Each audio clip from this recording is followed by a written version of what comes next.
My fellow Americans, what do you say? Good morning, good morning. It's Wednesday, September 11 here. This is the Bill Press Show.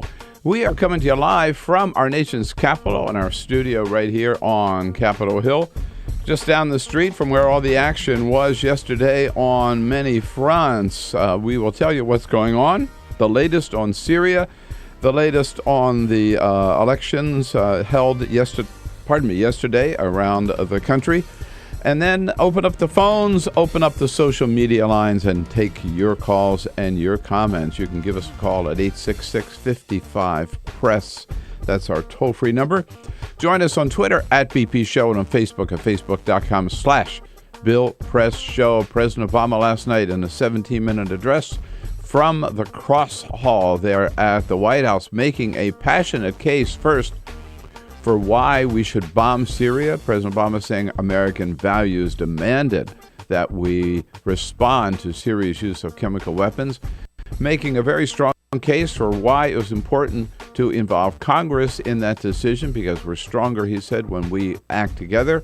And then, having made the case for bombing Syria, he turned around and made the case for not doing anything right now, because we have this possibility through a diplomatic solution and the United Nations of having Syria abandon all of its chemical weapons, and even signing the Chemical Weapons Convention. In New York City, Bill de Blasio comes in number one, may even have gotten enough to avoid a runoff. Eliot Spitzer loses his bid for city controller. And in Colorado, 2 state senators recalled because they were strong and courageous enough to stand up for gun safety. We'll tell you all of that and more right here on the Bill Press Show. This is the Bill Press Show.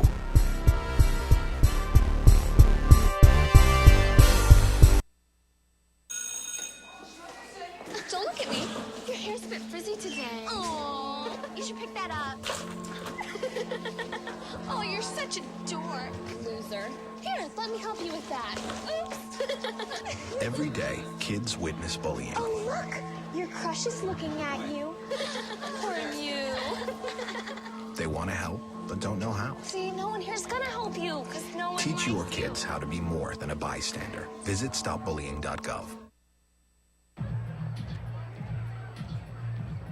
If you drive buzzed, it could cost you around $10,000. You'll face major legal fees, major fines, and steep insurance penalties. You could lose everything. Nothing kills a buzz like getting pulled over for buzz driving, because buzz driving is drunk driving. When some people struggle with their mortgage payments, they become frozen, petrified. Not knowing what to do, they do nothing. But the people who take action are far more likely to get the most positive outcome. Making home affordable is a free government program. Call now to talk one-on-one with a housing expert about the options that are right for you. Real help, real answers, right now. Here at the GED Pep Talk Center, we have pep talkers standing by to get you motivated for your GED diploma. Text the name Terry to 69222 for a sympathetic pep talk. You show people what you really are. Or for a gentle pep talk, text the name Deborah. You know you're going to make people very proud of you. And if that's not enough, text the name Danny for an extreme pep talk. Prove everyone wrong. Show them you're the boss. Get your GED pep talk and find free GED classes. Text the name of the person you want a pep talk from to 69222.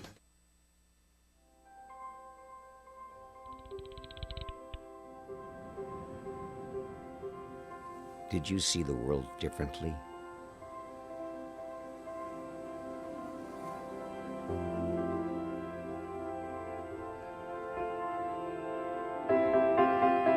Did you celebrate the victory?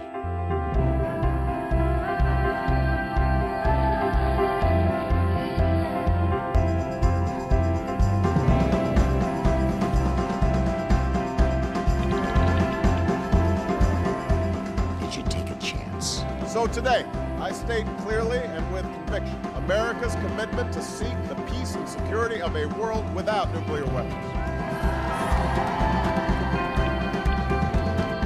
Did you you stand up against our greatest threat?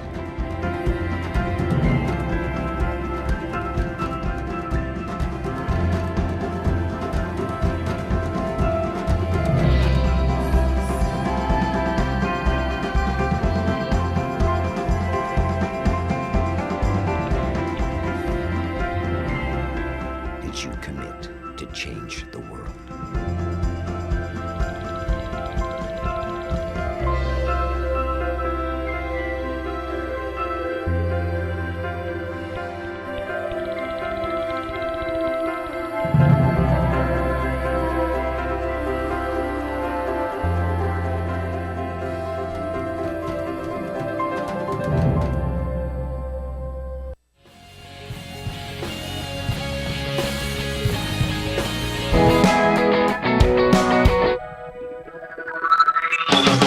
Broadcasting around the nation, on your radio, on your TV, and online.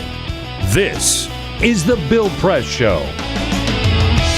President Obama says, go. And then he says, don't go. All right. Hey, what do you say? Hello, everybody. Here we go. Wednesday, September 11, with the Bill Press Show.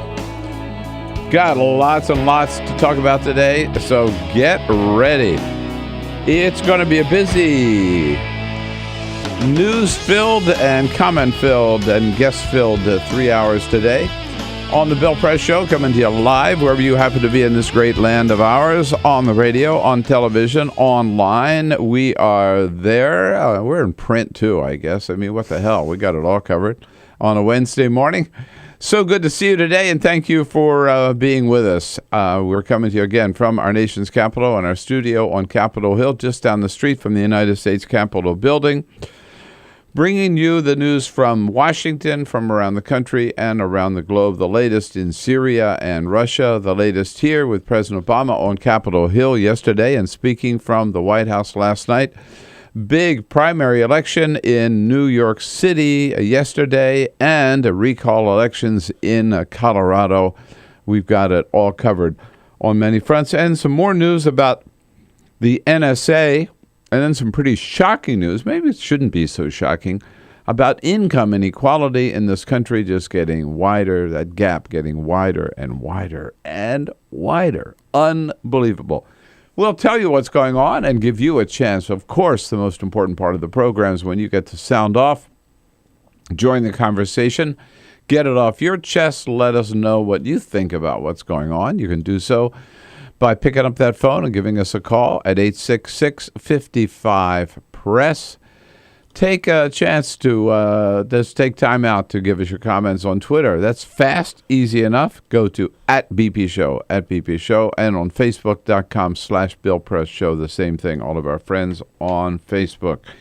Here we go. Hey, guys, what do you say? Team Press. Peter Osborne and Dan Henning. Good morning. Yeah, man. All ready to go? Sure, yeah. I don't know. Let's do it. Well, I'm a little tired out this morning from the big Crossfire party last night. Yeah? You know? Yeah.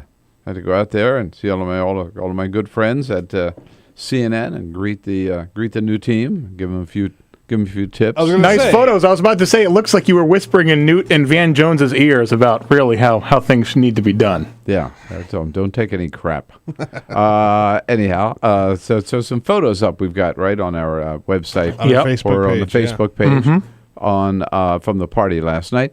Alicia Cruz has the phones covered. Hi, Alicia. Good morning. And if you think we're looking good on Free Speech TV and online on TawkrTV, well, that's thanks to Cyprian Bolding. That's right. It has nothing to do with us. There he is. Yeah. He takes the sow's ear, makes a silk purse out of it. That's how we're coming to you, by the way, on your local Progressive Talk radio station. Of course, because we're a radio show. What the hell? That's where we start. And that's most important. But that radio show you can watch on Free Speech TV if you've got lucky enough to have a satellite dish and have DirecTV or Dish Network. And then if you prefer that little screen on your computer, just go to youtube.com/TawkrTV, TAWKR, Talker TV. Up in New York last night, boy, Bill de Blasio, he's been on our show 2 or 3 times. A good friend of the program the most liberal and the most anti-Bloomberg candidate in the race, ran away with it last night.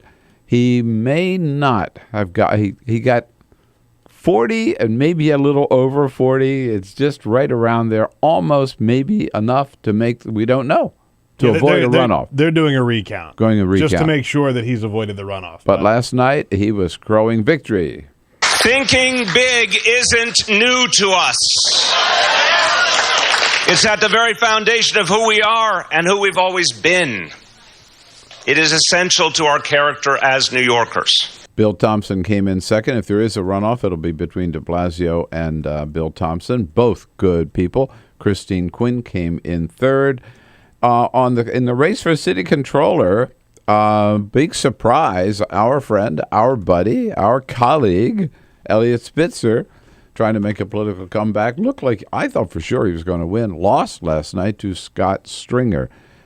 He was gracious in defeat.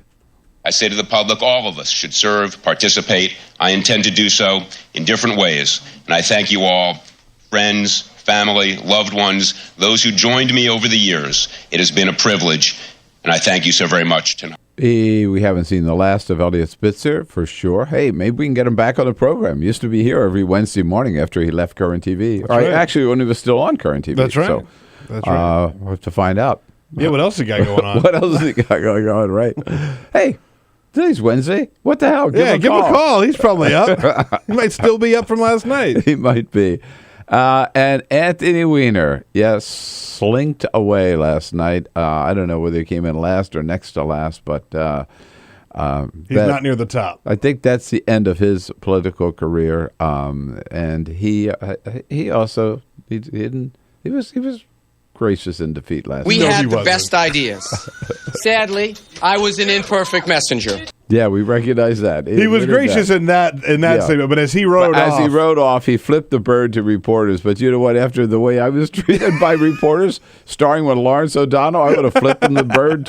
I would have flipped him the bird too. How about his sexting partner showing up to his election night party? Forget her. I forget Sydney her. Leathers. I'm so over Sydney Leathers.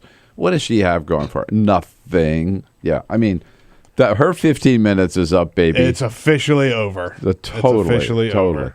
All right, so coming up, Congressman Joe Courtney from Connecticut is going to be in studio with us. Lynn Sweet, Chicago Sun-Times, will be here as a friend of Bill. And then we'll have reporters in also from Politico, from Slate, and from Buzzfeed, and President Obama from the White House last night. What did you think? We'll tell you all about it. Get your calls. But first, this is the Full Court Press. Other headlines making news. As expected, Apple introduced its new iPhone yesterday. Two versions of the iPhone 5 upgraded, the C and the S. The C is cheaper, retails for $100 versus the $200 starting price for the S. The C stands for color, and it's made out of plastic, not metal and composite. It's got a lower grade camera than the S. The S has an improved camera over the current iPhone 5, better battery life, supposedly, and the fingerprint scanner for added security. All right. Giant letdown. Yeah. I'm not lining up for this one. Giant. Yeah, I don't think there's any need for me to run out and replace my iPhone. Right? No. Although that's faster. Well, here's the thing. If you have an iPhone 4, or God forbid a 3, I got a 5. If you're one of those people, it might make sense to go and upgrade. Right? But you have a 5, I have a 5. There's absolutely no reason. Unless you thought to yourself, I need a phone that's gold and that can read my fingerprints, then this is not the phone for you, the new iPhone. Yeah, okay. And the C, by the way, the colors, they look like... They look like toy phones. They look like toys. Yeah, they do. They look like toy phones. And you know what I want? I want a black phone that I can use for work. And all these phones are like neon green and yellow, and you can't get a black phone, the 5C. Oh, you can't get it in black? No, they don't make it in black. Oh, I didn't realize that. No, it's like white, green, blue, orange, pink. Yellow. Yeah. No black. Yeah. Wow. Hey, the Matt Lauer still has a bone to pick with the media over its coverage of the Ann Curry anchor chair debacle at the Today Show last year. In a new sit-down with Esquire magazine, he says the media was, quote, lazy in its coverage of what happened and never fully got his side of the story. They made him out to be the villain, he says. He says that's not true. All he cares about is that the people who really know him, his friends and his family, know the actual story. Oh, come on. Stop whining. Yeah. And also, don't say they didn't give his side of the story. They asked him for his side of the story. He wouldn't give it. But, look, I like Matt, and he's had a great run, but he's hurting. He's sour grapes because he's number 2 now after being number 1 for all these years, and he's trying to blame it on everybody else. Yeah. The fuel economy of our... Anthony Weiner maybe ought to... Host the Today Show? You know what? Become a team. Yeah. That could work. The fuel economy of our cars is getting better, even with the recent surge in SUV and truck sales. A new University of Michigan report shows the average miles per gallon of new cars hit a record high in August at 24.9. That's over a gallon better than last year, meaning more people bought more fuel-efficient vehicles in the last year than ever before. Yeah, it's a combination. Detroit's making better cars, more efficient cars, and people want them and are looking for them and are buying them. So it's a win-win, and it's just going to continue. We're ahead of schedule actually in improving the CAFE standards on cars, which is really good news. Yes, indeed. We all tuned in last night. I rushed home from that big CNN party celebrating the relaunch of Crossfire. To sit down with my notepad in front of the TV and watch the president's speech last night. He had a tough job last night, but I thought he stepped up to the plate. I thought he did a great job. And the president saying, first of all, listen, I know there's a lot of people that said, we shouldn't do anything at all. That is exactly what dictators like Bashar al-Assad want us to do. When dictators commit atrocities, they depend upon the world to look the other way until those horrifying pictures fade from memory. And I told you that I watched those 13 videos. Obviously, the president had too, and millions of Americans had. And he said, just think, we look at those videos. How can you look at those videos and then say, so what?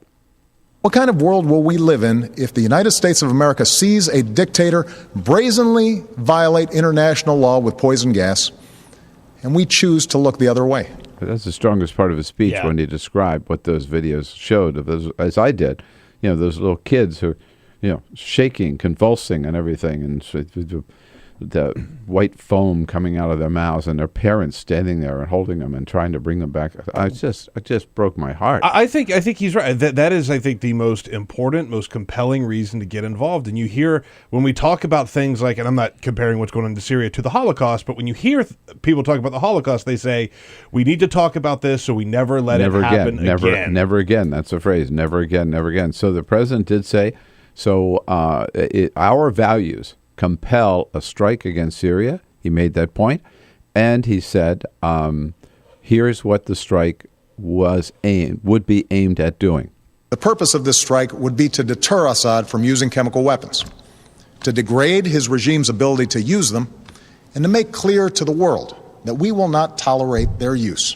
And then the president said, "Okay," and we have to go to Congress too. But now we got to hold back. And I'm actually asking Congress not to vote. I have therefore asked the leaders of Congress to postpone a vote to authorize the use of force while we pursue this diplomatic path. I'm sending Secretary of State John Kerry to meet his Russian counterpart on Thursday, and I will continue my own discussions with President Putin. So, I figured out last night that the president, this is tough. I don't think any president has this tough a speech to give. So I figured out last night there were 8 things the president had to do. He had to tell us why Syria is important, why chemical weapons are important. He had to make the case that chemical weapons were used by the Syrian regime. He had to make the case for why it was important to respond. You just heard him do that. And then why we're the ones who have to respond, okay, and can't count on anybody else to do it. And then to make a case why Congress should be the one to make this decision. And then having done all of that, he had to explain why we're not, even though we should strike, and here's how we will strike, then make the case about why we're not going to do it after all, because there is this new proposal which we have to take seriously. And they had to do all of those 8 things before we just fell asleep, right? I mean, he couldn't take too long to do it. And he pulled it off. He did it. He did it succinctly, I think convincingly, and he did it in 17 minutes. So I thought it was a real tour de force. Exactly what was needed. What do you think? 866-55-PRESS. You tell me. And you know what? I just got to say one thing. People are saying, oh, my God, this is messy. I mean, one day we're saying this, one day we're saying that, the next, and they're kind of like all over the place. Look, you know, maybe it wasn't so neat, right? Maybe it could not have been so neat. Maybe it was messy. Maybe it was sloppy. But if, indeed, we have brought Syria to, which it looks like, we've brought Syria to its knees with the threat of military action, and now President Obama is going to be able to get rid of Syria's chemical weapons and do so without military force through diplomatic means, I got to tell you, bravo. Bravo. That's the best possible outcome. Then we just got to end this damn civil war. I thought the president did a great job last night, exactly what the country needed. 866-55-PRESS. You tell me. Let's talk about it here on the Bill Press Show. Wednesday morning. This is the Bill Press Show.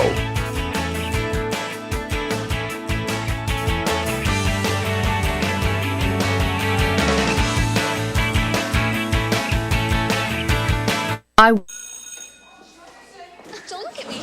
Your hair's a bit frizzy today. Oh, you should pick that up. Oh, you're such a dork, loser. Here, let me help you with that. Oops. Every day, kids witness bullying. Oh, look. Your crush is looking at you. Poor you. They want to help, but don't know how. See, no one here's gonna help you, because no one Teach likes your you. kids how to be more than a bystander. Visit stopbullying.gov. If you drive buzzed, it could cost you around $10,000. You'll face major legal fees, major fines, and steep insurance penalties. You could lose everything.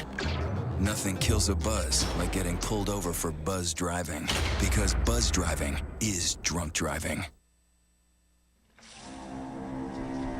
When some people struggle with their mortgage payments, they become frozen, petrified. Not knowing what to do, they do nothing. But the people who take action are far more likely to get the most positive outcome. Making home affordable is a free government program. Call now to talk one-on-one with a housing expert about the options that are right for you. Real help, real answers, right now.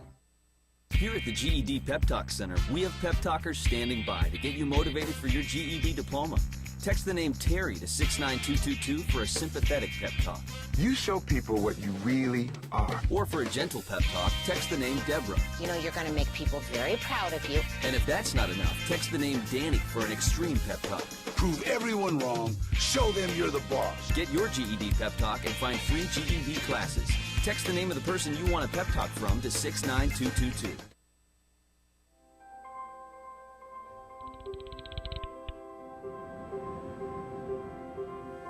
Did you see the world differently?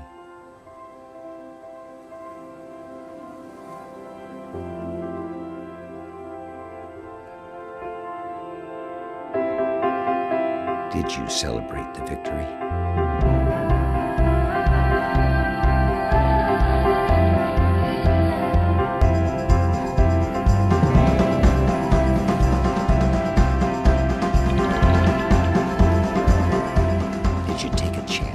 So today, I state clearly and with conviction America's commitment to seek the peace and security of a world without nuclear weapons. Did you stand up against our greatest threat?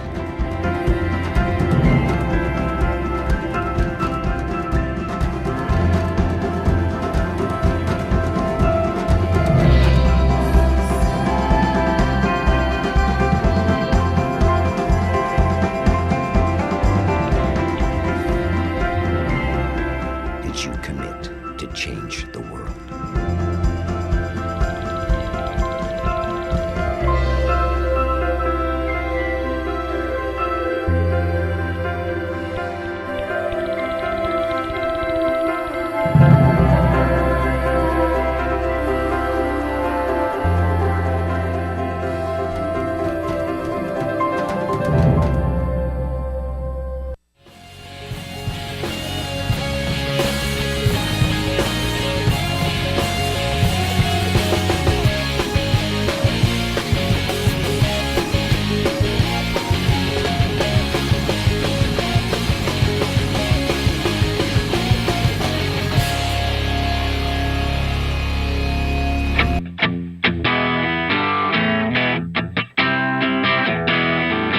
This is the Bill Press Show.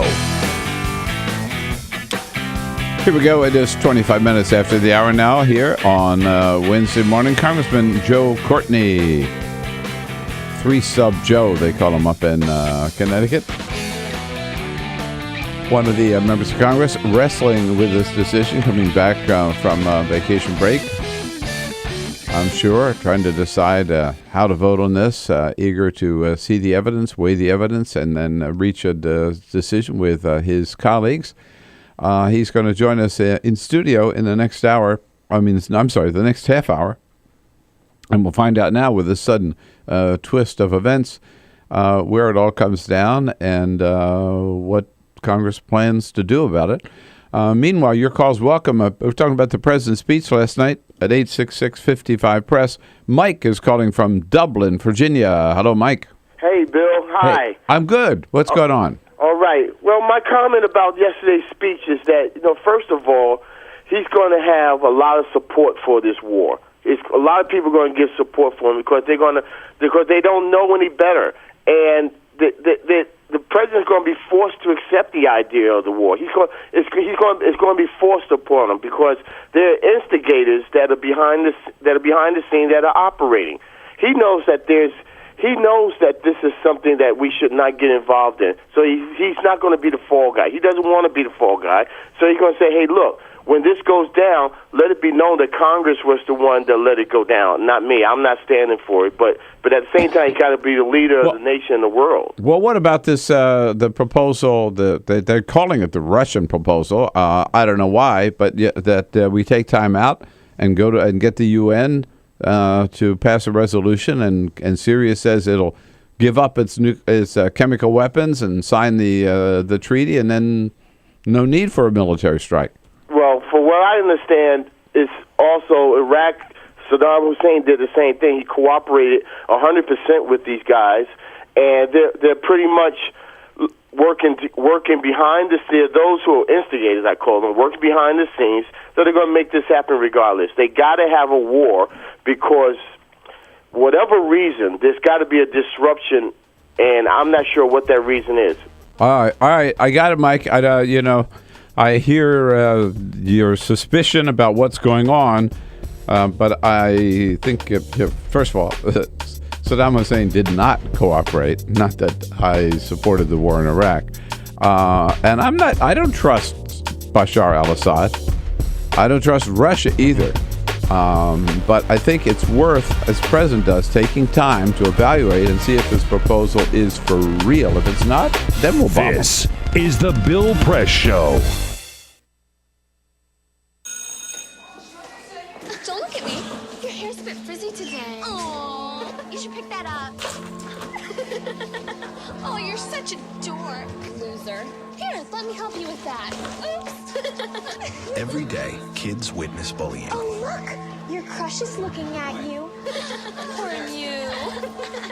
They want to help, but don't know how. See, no one here's gonna help you, because no one Teach likes your you. kids how to be more than a bystander. Visit stopbullying.gov.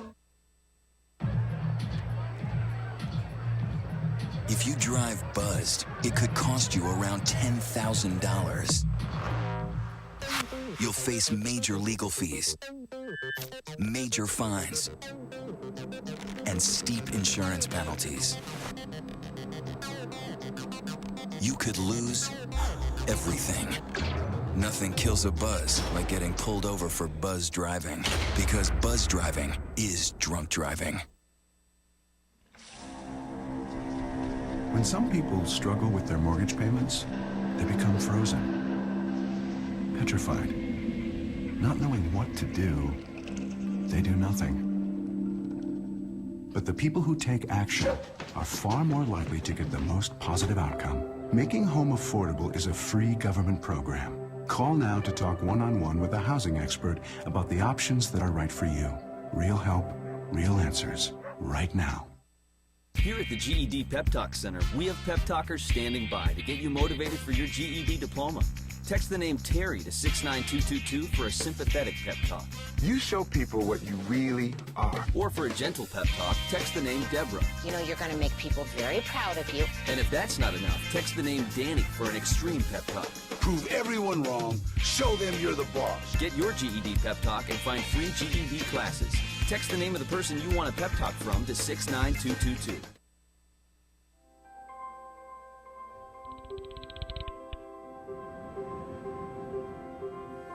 Did you see the world differently?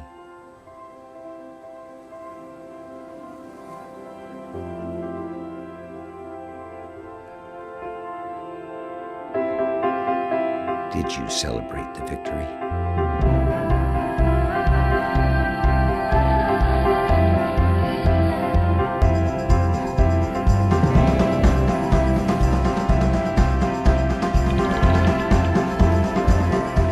Did you take a chance? So today, I state clearly and with conviction America's commitment to seek the peace and security of a world without nuclear weapons. Did you stand up against our greatest threat?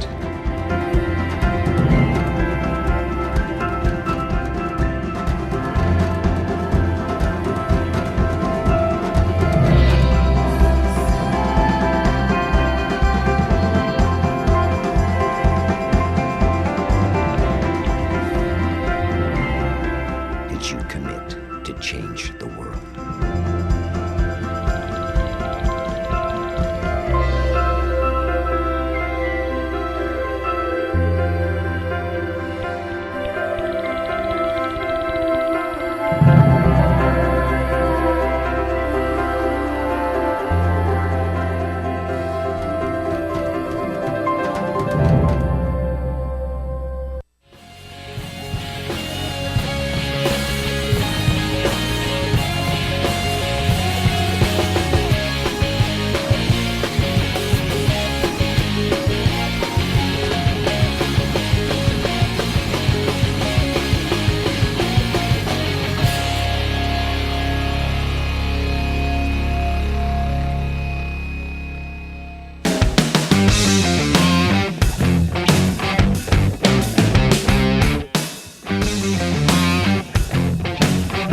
Like politics? Then like The Bill Press Show on Facebook. This is The Bill Press Show. All right, 33 minutes after the hour. Here we go. It is the the Bill Press Show. I know my name. Yeah, right. And we're coming out to you live on your local progressive talk radio station all around this great land of ours. Also coming to you on Free Speech TV and online on TawkrTV at youtube.com/Tawkr, TAWKR, TawkrTV. Well, let's say you're a member of Congress. You are told, hey, you got to come back here when your time is up. You're out of that August break. And we got a big job for you. You're going to have to decide whether or not we are going to launch a military strike against Syria. You come back to town. The day you come back to town, you're told, well, maybe you don't have to vote that way after all. I don't know. It must be hard keeping up with it. Congressman Joe Courtney from Connecticut joins us in studio this morning. It was kind of a big switcheroo, wasn't it, Congressman? It was. I mean, the last 10 days of the recess. Good to see you, by the way. Thank you. Great to be back. And thank you. But the last 10 days of the recess, when the president announced the vote, I was walking out of a fair, actually the Haddam Neck Fair up in Connecticut, which is one of these classic fall New England fairs, and there was still people talking about Syria at that point, but there was no vote. Yeah, that had been asked for, and then all of a sudden, I mean, the intensity just multiplied by many factors, and so for the next 10 days, we were just surrounded by questions, concerns. Again, I have a military base in my district, the Groton Sub Base, 8,000 sailors, lots of veterans. And, sure. And we had a town hall, which was almost predominantly attended by veterans, and the knee-jerk response was not, in my opinion, uninformed or pacifist, oriented. It was just really, hard experience of Iraq and Afghanistan about just, practical questions about who's the enemy, which who's the good guys, and the logistics of trying to keep something from just totally spinning out of control.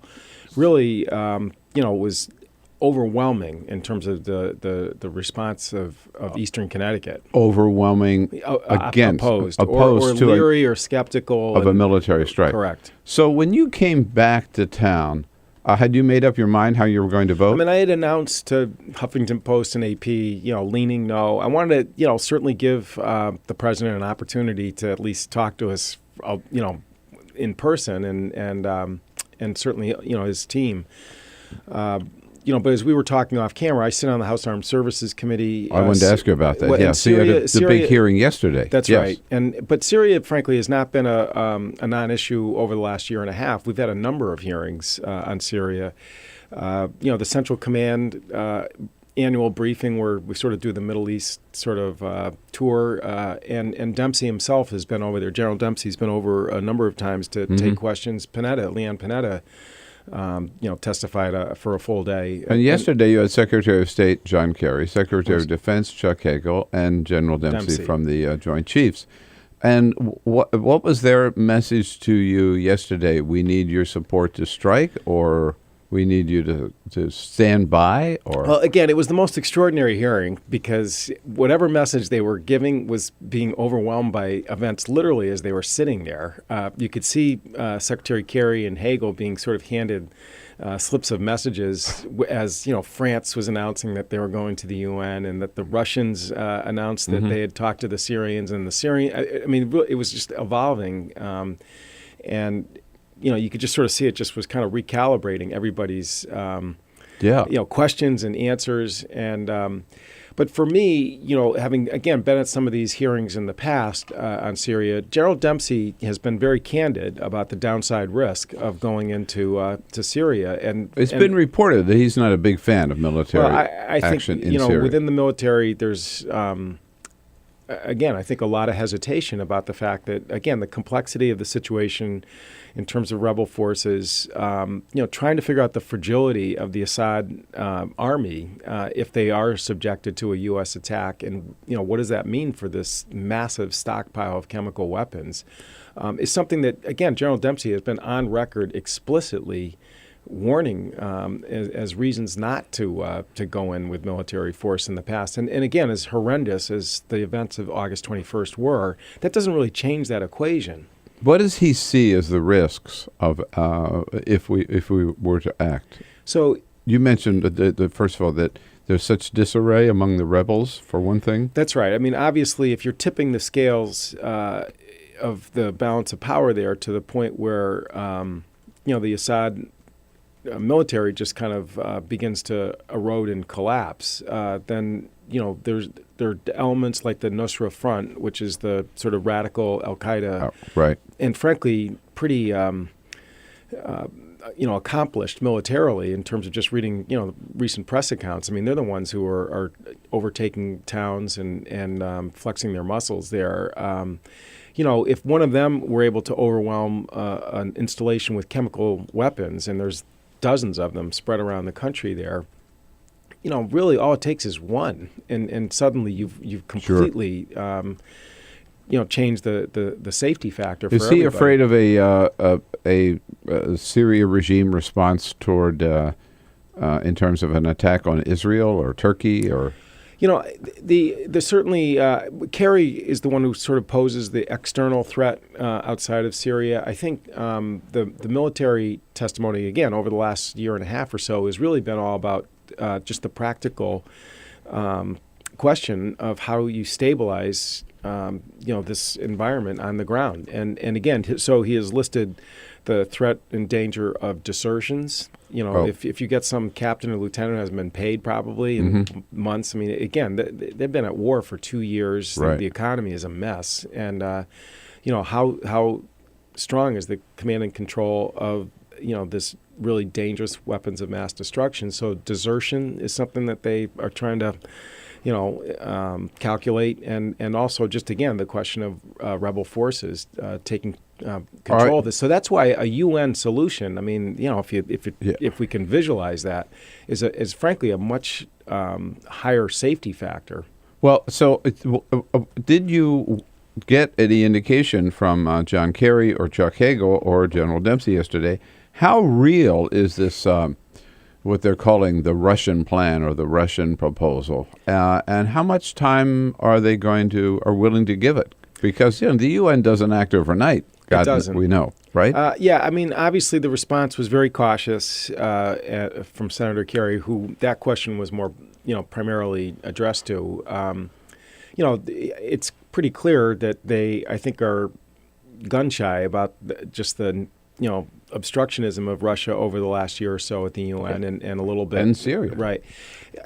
I've also heard from other people, it didn't come out explicitly yesterday, though, he does have apparently a pretty good relationship with the foreign minister of Russia. And I do think that this thing really didn't just, spontaneously combust. I mean, I think there probably had been some discussions. There have been back-channel discussions for a while. But clearly something happened in terms of events to get this thing to really move forward. And again, the fact that Syria, within 24 hours, admitted they owned it and that they would identify sites and that they would sign the convention. I mean, that's quite extraordinary. It is. No, it is. Yeah. Do you think it would have happened without the threat of a military strike? There's no question that had to be a factor. I think, to some degree, the pushback also might have been, a factor too, in terms of just, forcing the administration to sort of search for maybe other options. Mm-hmm. I think historians are going to have a field day. So how long do you think we can afford to let that process work out? I actually think, I don't think it's a matter of days. I mean, I think, we've got our, warships positioned.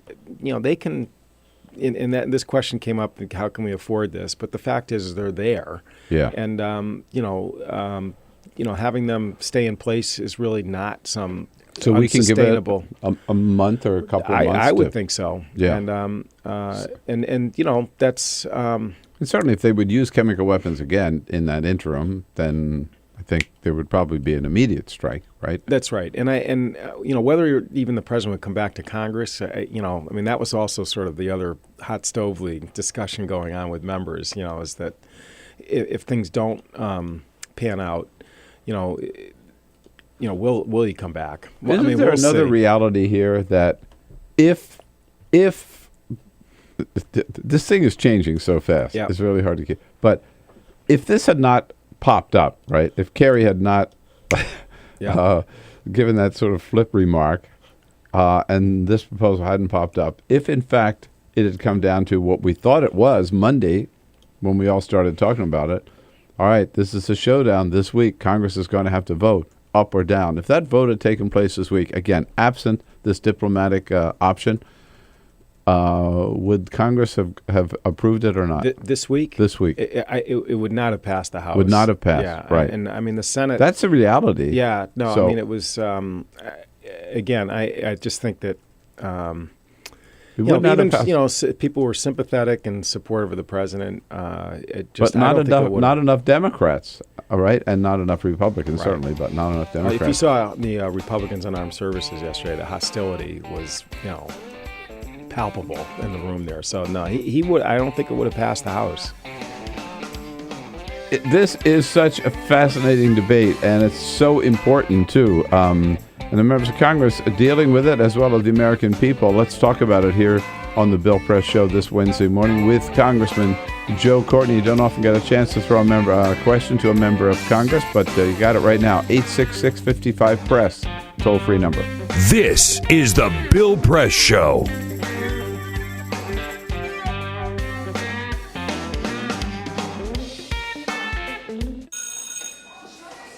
Don't look at me. Your hair's a bit frizzy today. Aww, you should pick that up. Oh, you're such a dork, loser. Here, let me help you with that. Oops. Every day, kids witness bullying. Oh, look, your crush is looking at you. Poor you. They want to help, but don't know how. See, no one here's gonna help you, because no one Teach your kids how to be more than a bystander. Visit stopbullying.gov. If you drive buzzed, it could cost you around $10,000. You'll face major legal fees, major fines, and steep insurance penalties. You could lose everything. Nothing kills a buzz like getting pulled over for buzz driving, because buzz driving is drunk driving. When some people struggle with their mortgage payments, they become frozen, petrified. Not knowing what to do, they do nothing. But the people who take action are far more likely to get the most positive outcome. Making home affordable is a free government program. Call now to talk one-on-one with a housing expert about the options that are right for you. Real help, real answers, right now. Here at the GED Pep Talk Center, we have pep talkers standing by to get you motivated for your GED diploma.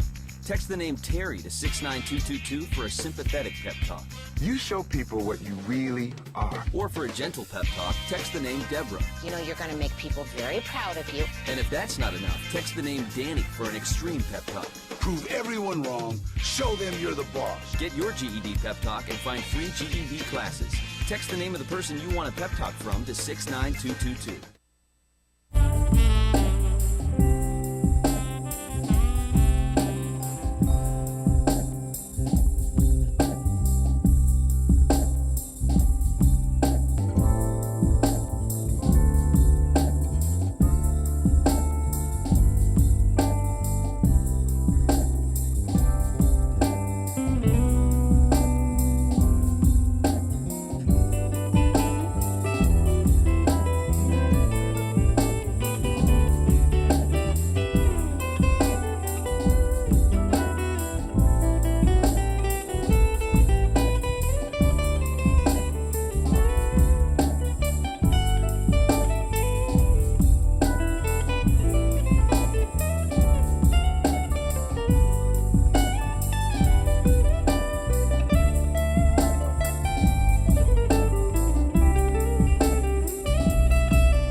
Follow us on Twitter @BP Show. This is the Bill Press Show. All right, now 12 minutes before the top of the hour here on the Bill Press Show. Lynn Sweet, who is the Washington bureau chief for Chicago Sun-Times, will be here the next hour. As a friend of Bill, right now we're visiting in studio with Congressman Joe Courtney from Connecticut. And you can join us again at 866-55-PRESS or on Twitter. Peter? Yes, indeed. We're tweeting at BP Show, at BP Show. You could find us there, joining the conversation. Alan says, "You're damn Skippy. We watched the president last night. He got the job done, as always." We're getting a lot of that. Carrera May says the president did a great job. Rita says only idiots would underestimate the president. And NC Nomad chiming in says that he also agrees president did a great job last night. So lots of thumbs up all around. Did you have a chance to watch the speech, Congressman? I did, actually. I was with a bunch of members watching it. Yep. And, yeah. I would describe it as really solid. I just really think... he made the case, because we've gotten quite a few briefings with, intelligence and everything. I actually thought his speech, really kind of hit the facts and the argument as powerfully as anything that I've seen, even in classified briefings. I think you can tell that in this guy's DNA that, negotiated diplomatic settlement is, obviously what he wants. But I think he had to send a message, because people in Syria are watching, in the area, that the stick, the gunboats, whatever, diplomacy is just not going to evaporate here, that, the pressure, he's going to keep the pressure on. Now, you have you're a member of House Armed Services, and you've had all of those hearings on Syria before, and you've had some classified briefings in the last few days. Are you convinced that they have chemical weapons and that the Syrian regime used them against its own people? Yeah, I mean, no doubt.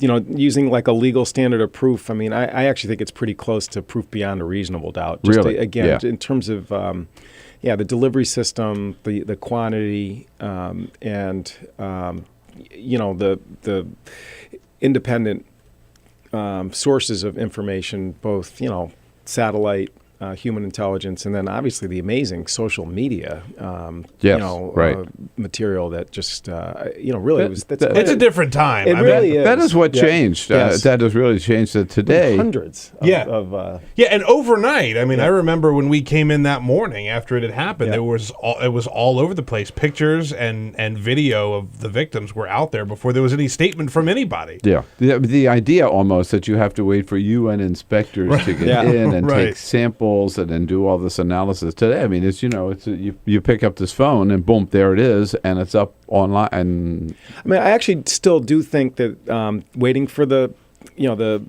chemical analysis to come back from the UN inspectors is important. And again, I was glad to hear the president mention check last that night. box because if anything else, it just sort of reinforces that institution, which I think is so important. All right, there's another problem here that people don't seem to be paying much attention to. Is okay. Let's say we get this UN resolution. Syria agrees to it. Passes the Security Council. Syria's going to turn over their weapons, and they're in many different sites in Syria, yes, right? Dozens. Okay, we don't know how many hundreds or thousands of these weapons that they've got and rockets and everything. Well, it's 1,000 metric tons. Is that right? Yeah, and that's public. That's they got to collect them all, put them in a site where they can secure them and eventually destroy them. Meanwhile, Congressman, there's a civil war going on. How can you do this in the middle of a civil war? Well, again, I think you can do it better with an international response than, frankly, having a bombing campaign from 30,000 feet. And, to me, that was sort of like when you look at what the choices were. They got to go through territory where there's crossfire. And that's really hard work, you're right. But as I said, in terms of which bad choice you have, I think that the safety factor is far better if there is, again, an international response. Hopefully the Arab League now can kind of get off the sidelines and start really participating in this, like they did in Libya, and again, I think that the UN process will, I think, hopefully open a way for a better system than one country, doing a bombing campaign. So we got the chemical weapons deal, and then we got the civil war, and we know the president keeps saying there are two different operations here, but. If we are able to pull off this diplomatic deal on the chemical weapons, is that going to put Bashar al-Assad in a stronger or weaker place in the civil war? Well, actually, I think when you think about it, your point is really so important, which is that the political process really has to be part of any chemical disarmament. It does. So I think the Geneva effort that Kerry had been trying, that has to also be part of this. So the two for a political solution, right? The ideal solution would we get rid of the chemical weapons. We get rid of him at the same time, right? But he may be looking for an apartment in Paris or something at this point. Who knows? I mean, it's or Connecticut. Yeah, right. You got some nice places there. Okay. Well, with them the war. All right. Yeah. Well, boy, I tell you, a lot to tackle, a lot to deal with, particularly as a member of House Armed Services, Congressman. Thank you so much getting up early for this morning. And thanks for coming in. Thanks for your good work. And, this is the Bill Press Show.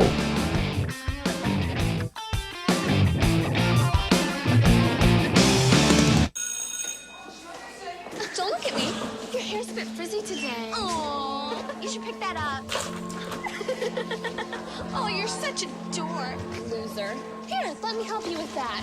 Oops. Every day, kids witness bullying. Oh, look. Your crush is looking at you. Poor you. They want to help, but don't know how. See, no one here's gonna help you, because no one Teach your kids how to be more than a bystander. Visit stopbullying.gov. If you drive buzzed, it could cost you around $10,000. You'll face major legal fees, major fines, and steep insurance penalties. You could lose everything. Nothing kills a buzz like getting pulled over for buzz driving, because buzz driving is drunk driving. When some people struggle with their mortgage payments, they become frozen, petrified. Not knowing what to do, they do nothing. But the people who take action are far more likely to get the most positive outcome. Making home affordable is a free government program. Call now to talk one-on-one with a housing expert about the options that are right for you. Real help, real answers, right now. Here at the GED Pep Talk Center, we have pep talkers standing by to get you motivated for your GED diploma. Text the name Terry to 69222 for a sympathetic pep talk. You show people what you really are. Or for a gentle pep talk, text the name Deborah. You know you're going to make people very proud of you. And if that's not enough, text the name Danny for an extreme pep talk. Prove everyone wrong. Show them you're the boss. Get your GED pep talk and find free GED classes. Text the name of the person you want a pep talk from to 69222.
This is the Bill Press Show. Hey, here we go.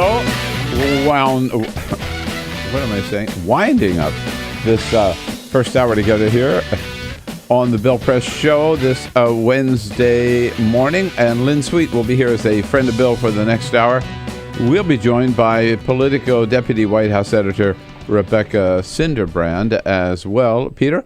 Yeah, it is Wednesday, September 11th, 2013. That date sounds familiar. Yes, indeed. I actually went to the NewYorkTimes.com, NYTimes.com homepage to see what they were doing and see how they were covering 9/11, the anniversary, and they don't have a single story on the front page. Not one. Which I kind of actually find comforting that we've come that far that we don't have to. They don't feel like they have to talk about it. It's not a matter of forgetting it. Exactly. Right? What happened and all the lessons that we learned from that. Right. But we don't have to dwell on it as much. Good. This is the Bill Press Show.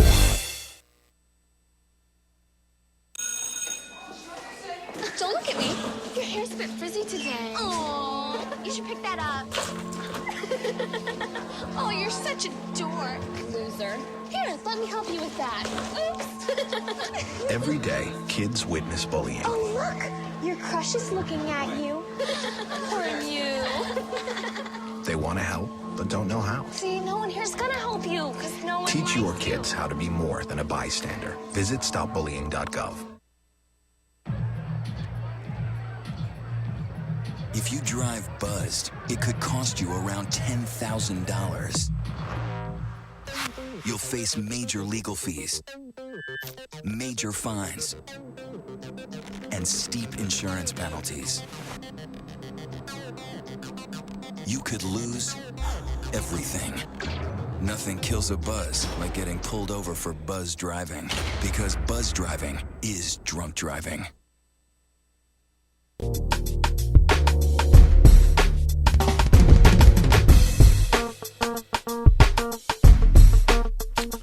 My fellow Americans, what do you say? Good morning, good morning. It's Wednesday, September 11 here. This is the Bill Press Show. We are coming to you live from our nation's capital in our studio right here on Capitol Hill, just down the street from where all the action was yesterday on many fronts. We will tell you what's going on, the latest on Syria, the latest on the elections held yesterday around the country. And then open up the phones, open up the social media lines, and take your calls and your comments. You can give us a call at 866-55-PRESS. That's our toll-free number. Join us on Twitter at BP Show and on Facebook at facebook.com/Bill Press Show. President Obama last night in a 17-minute address from the Cross Hall there at the White House, making a passionate case first for why we should bomb Syria. President Obama saying American values demanded that we respond to Syria's use of chemical weapons, making a very strong case for why it was important to involve Congress in that decision, because we're stronger, he said, when we act together. And then, having made the case for bombing Syria, he turned around and made the case for not doing anything right now, because we have this possibility through a diplomatic solution and the United Nations of having Syria abandon all of its chemical weapons, and even signing the Chemical Weapons Convention. In New York City, Bill de Blasio comes in number one, may even have gotten enough to avoid a runoff. Eliot Spitzer loses his bid for city controller. And in Colorado, 2 state senators recalled because they were strong and courageous enough to stand up for gun safety. We'll tell you all of that and more right here on The Bill Press Show. This is The Bill Press Show.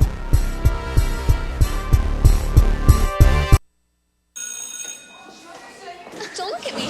Your hair's a bit frizzy today. Aww, you should pick that up. Oh, you're such a dork, loser. Here, let me help you with that. Oops. Every day, kids witness bullying. Oh, look. Your crush is looking at you. Poor you. They want to help, but don't know how. See, no one here's gonna help you, because no one Teach your likes kids how to be more than a bystander. Visit stopbullying.gov. If you drive buzzed, it could cost you around $10,000. You'll face major legal fees, major fines, and steep insurance penalties. You could lose everything. Nothing kills a buzz like getting pulled over for buzz driving, because buzz driving is drunk driving. When some people struggle with their mortgage payments, they become frozen, petrified. Not knowing what to do, they do nothing. But the people who take action are far more likely to get the most positive outcome. Making home affordable is a free government program. Call now to talk one-on-one with a housing expert about the options that are right for you. Real help, real answers, right now. Here at the GED Pep Talk Center, we have pep talkers standing by to get you motivated for your GED diploma. Text the name Terry to 69222 for a sympathetic pep talk. You show people what you really are. Or for a gentle pep talk, text the name Deborah. You know you're going to make people very proud of you. And if that's not enough, text the name Danny for an extreme pep talk. Prove everyone wrong. Show them you're the boss. Get your GED pep talk and find free GED classes. Text the name of the person you want a pep talk from to 69222.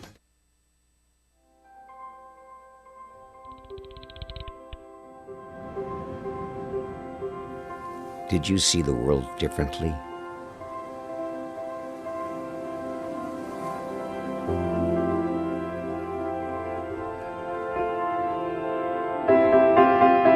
Did you celebrate the victory?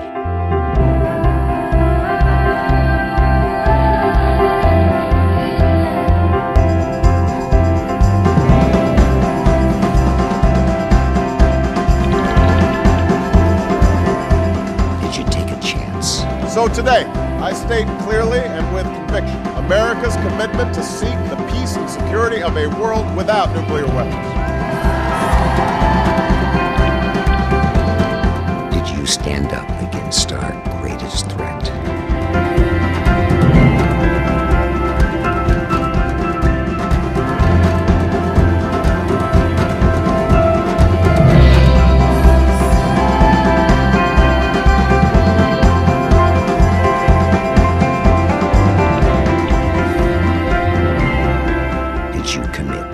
Change the world.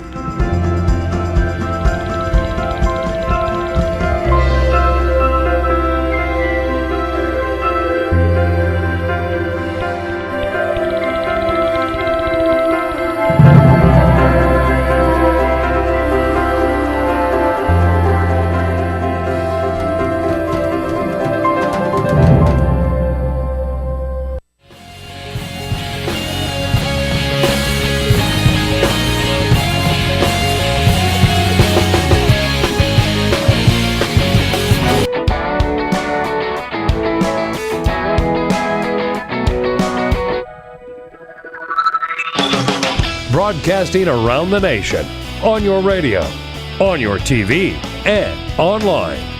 This is The Bill Press Show. President Obama's speech from the White House last night says, here's why we have to attack Syria, but here's why we're not going to.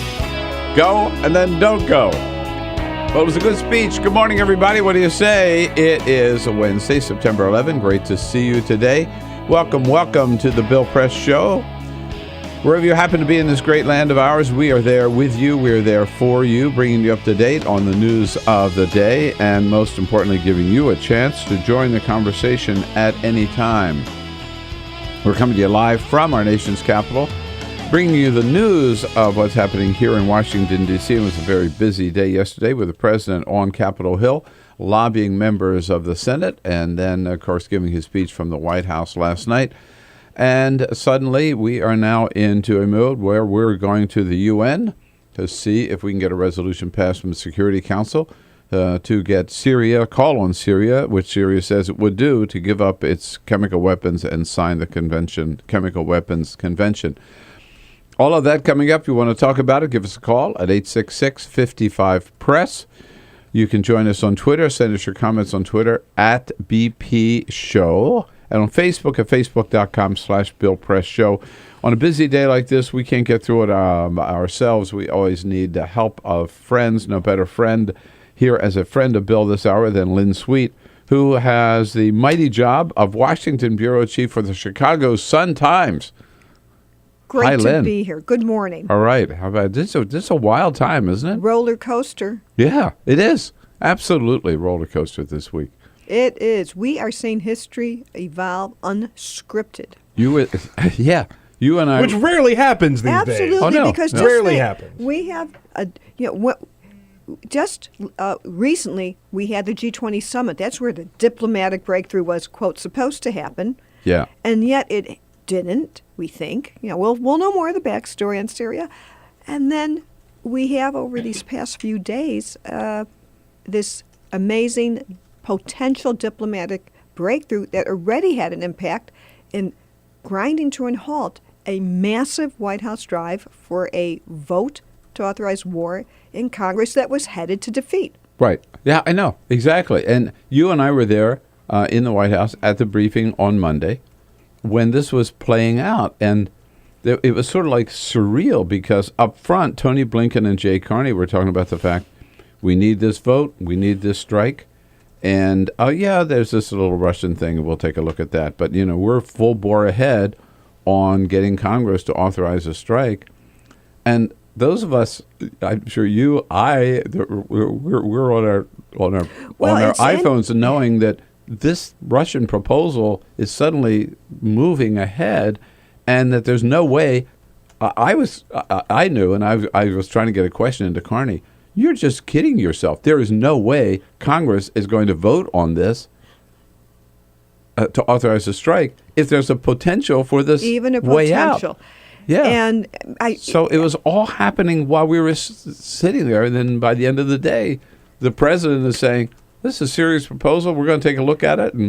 Right. But it also shows how when it comes to a potential for avoiding a military strike, how you have to what is that famous saying? Walk softly and carry a big stick. Yeah. In this case, Obama walked loudly and carried a big stick. But you have to,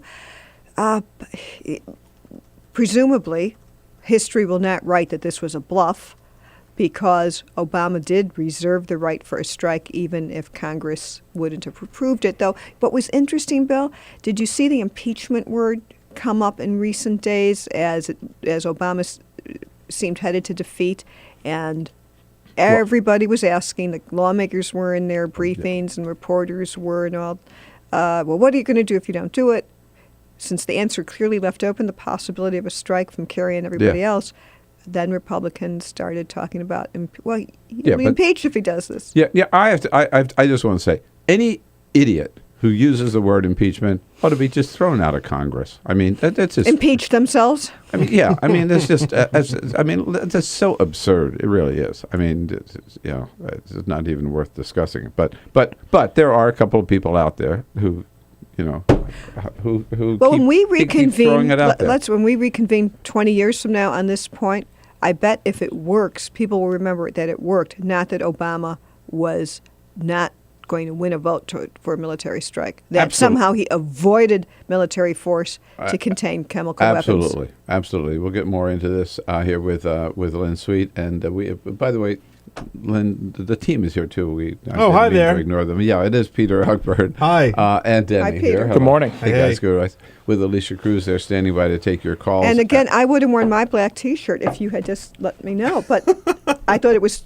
I just didn't know. I knew it was T-shirt day, but I didn't get the memo. Not everybody has to be the same. I would have I would have worn the uniform. What's Cyprian Bolding wearing this morning? I don't know. I haven't even noticed. He's wearing a very. I've never seen a shirt that mixed paisley with butterflies quite so well. What? But if you're not, it's maroon. If you're I think not it's an watching, ode to the Redskins. Oh, Cyprian Bolding. Yeah. Anyhow, Dan, comedy's not for everybody. Keeping us on the video, keeping us on the video cam here. All right, so Lynn's here with us. The hour is a friend of Bill. We'll be talking with Rebecca Sinderbrand from Politico about the latest. More news on NSA. Believe it or not. A little bit later in the show, reporters from Slate and Buzzfeed will be joining us as well. But first. This is the Full Dan's Court got the big Press. stories of the day. Other headlines making news. Anthony Weiner showed what he really thinks of the press last night after giving his concession speech at an Irish pub in Manhattan after getting only 5% of the vote in the New York mayor's primary. BuzzFeed reports Weiner flipped the bird to a WNYC news reporter while getting into his car. Maybe he was not happy to see Sydney Leathers, yes, the woman from his sexting scandal, showed up uninvited to his election party. Oh, I hope that's the end of that carnival. Exactly. Shut it down. And Just shut Elliot it down. Spitzer, too, lost. Yeah, Spitzer went down. Yeah. Well, that's a bad choice of words. Yeah. He lost. Yeah. Or I could say, I'm not going to touch that. Yeah. I wouldn't say that either. In sports, the United States national men's soccer team clinched He went a out with class, though. I like He Elliot. did. No, absolutely. He did. I don't want to put them in the same category. Yes, go ahead, Dan. In sports, the United States national men's soccer team clinched a berth in the World Cup last night by defeating Mexico 2-0 in a qualifying match in Columbus, Ohio. They did this without two of their best players who were out on injury and suspension and scored both goals in the second half. They'll head to Brazil next June for their 7th straight trip to the World Cup. I didn't watch any of that. I should have. Yeah, good for them. I thought, beating Mexico. It's a big deal. Yeah. And amidst the talk of recent fast food worker walkouts over low wages, one eatery in Detroit is doing something about it. Moo Cluck Moo, a local burger joint there, is raising their starting wage for its workers to $15 an hour. They were already paying them $12 an hour, but the owners felt that even that wasn't fair. For the higher wage, they're getting more skilled and committed employees that in turn are providing better service. Now, to make this work without raising their burger prices, all they need to do is sell 2 more transactions per hour every day. Basically, they have to earn an extra $15 an hour in profits. Good for them. I mean, what I like about this is it shows it can be done. Yeah. Right? Yes. Yeah. More examples of that. Maybe we'll see some change around this country. So let's start. The president, it was a tough challenge last night. We were all talking about what can he possibly say with things moving so fast. How did he do? What do you think? Well, the speech itself was not remarkable. It wasn't designed to be. It was an explainer. They booked the time when this diplomatic deal didn't exist, and it was supposed to just lay out. See, we know every day because we're paid to watch what is going on. We listen to every Kerry speech. We listen to the, so if you listen to the testimony of Kerry and Hagel and Dempsey and up on the Hill last week, and if you listen to all the speeches in the last week, there's no new facts coming out. So it was designed for people who weren't paying attention yet to hear the argument, the moral argument, the national security argument. So you could argue either if you don't want to take the argument that you need to do this for humanitarian reasons, do it for selfish reasons. It helps our own security. And then the facts of what happened. But instead of building to a crescendo where he says, and therefore Congress and the public support me and vote and give me this authority for a limited strike, it was, so therefore, let's not have a vote. Yeah. and let's see if a diplomatic solution will work out. And you know what? That's okay. But he had no choice. He had to say that. He had no, and he couldn't cancel the speech. And you cannot withdraw the threat. So the interesting thing here is if this works, and this is what I wrote about in my column this morning, which if all the listeners could go to my Twitter, at Lynn Sweet, you'll find my link there. Where do we go now? Just on Twitter, at Lynn Sweet, or go to suntimes.com, because I made You must the do that. point. That's an order. Everybody's got to do that. Okay. Thank you. I made the point, and I'm sure many others have, that his adversary, Vladimir Putin, is bailing him out. Mm-hmm. The guy who, remember, Obama was just in Russia, wouldn't go to Moscow to meet with him, mad at him over Edward Snowden, the NSA leaker, which is a nice transition to what we'll get to later. Right. And we're in an era of one of our frostiest relationships with Russia, and now showing that in politics as in diplomacy, no permanent enemies, no permanent friends, going to Syria's patron, Russia, a country that has influence over it, for all we know, helping them get weapons, conventional or otherwise. Of course they are. Now may be able to put the chemical weapons in a box and chain it up. But I don't care who gets credit. And by the way, I do think that Barack Obama has to get a lot of this credit. I don't think this would have happened without the threat of a military strike. And if, let's say, it falls apart. Let's say, Kerry's going to Geneva to talk to his counterpart. And then let's not forget that the United Nations General Assembly, just coincidentally, is meeting in New York in a few weeks. This now is going to be back on the front burner to figure out, because the United States wants a Security Council resolution. Russia has been blocking it. So Russia now also has to, Russia can't be saying we want to help and then block it in the UN. Or maybe, they could, but it brings now another dynamic. So for members of Congress who were skittish about going along with this because they thought there should be an international response, well, Obama has the beginning now of an international response. Right. However it came about, which is another conversation. Right. So I believe that if makes this a question, don't you think that if in the end, right, no matter how long it takes, that there's the threat of a military strike, and yet President Obama is able, working with Russia, to get Syria to turn over its chemical weapons, sign the Chemical Weapons Convention, and get rid of those chemical weapons without firing a shot. That's a huge coup for Obama.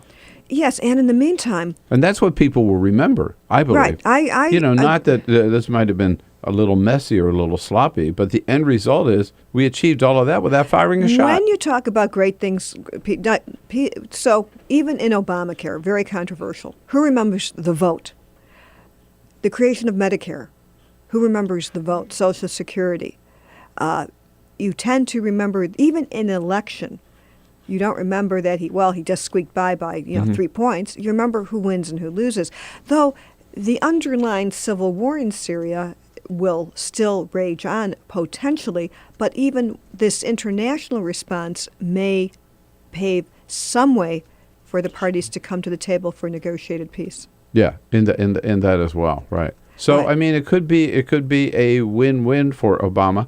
And you know what? Sadly, in a sense, almost, it's a win for Congress because they don't have to make a decision. And if there's one thing this Congress has shown itself incapable of doing, it's making a decision about almost anything. It also shows, though, that there is merit to being undecided. This is for an individual lawmaker because things do change. And I respect when people say, I'm leaning this way or that, but I don't want to be firm because I want to see the wording of the resolution. And that those things do matter, and the resolution... Yeah, no. that the Senate passes is already moot. No, I respect that as well. But I'm just talking about the fact that on all these major issues, this Congress has not been able to deal with it. Okay. Point made. I agree. And so almost the President Putin maybe let Congress off the hook, right? Oh my! Do you realize after all this buildup, we're coming back, right? with all this world important decision to make, they're going home tomorrow. Joe Courtney just told us they're going home tomorrow because now that Syria is that is off their regular schedule. But I mean, what the hell? They've been gone for 6 weeks. I know. And they come back for 3 days, and now they got to go home for another break. Jesus. What are we paying them for? I don't know how that gets started on that. Lynn Sweet is here from the Chicago Sun-Times. You heard the president last night. Did he deliver? 866-55-PRESS. We'll be right back. This is the Bill Press Show.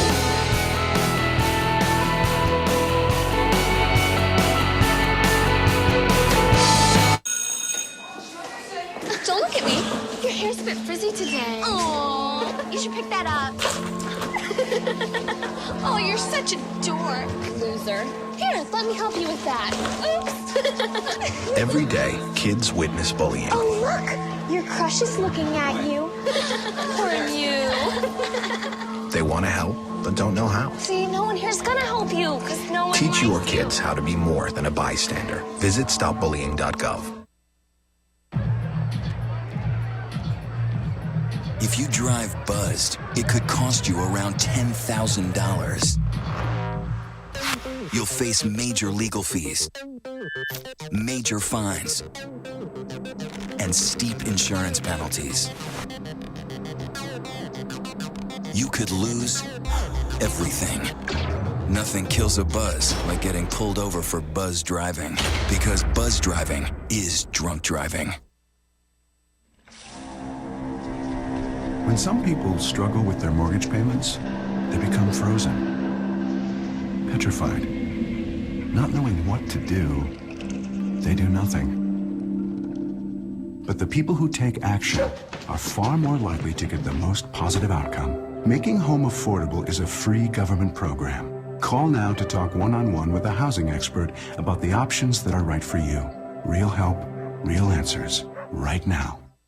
Here at the GED Pep Talk Center, we have pep talkers standing by to get you motivated for your GED diploma. Text the name Terry to 69222 for a sympathetic pep talk. You show people what you really are. Or for a gentle pep talk, text the name Deborah. You're going to make people very proud of you. And if that's not enough, text the name Danny for an extreme pep talk. Prove everyone wrong. Show them you're the boss. Get your GED pep talk and find free GED classes. Text the name of the person you want a pep talk from to 69222.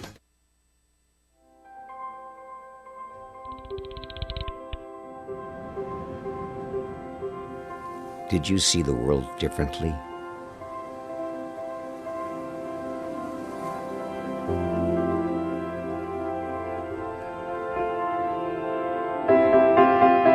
Did you celebrate the victory?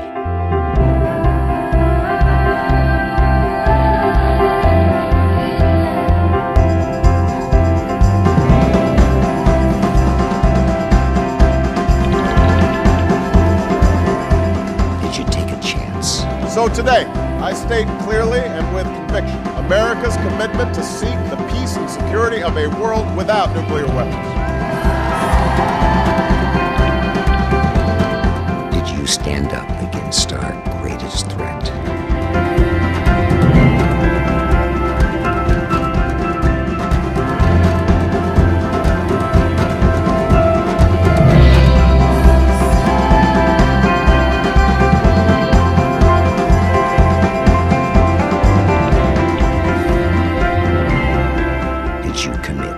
Change the world.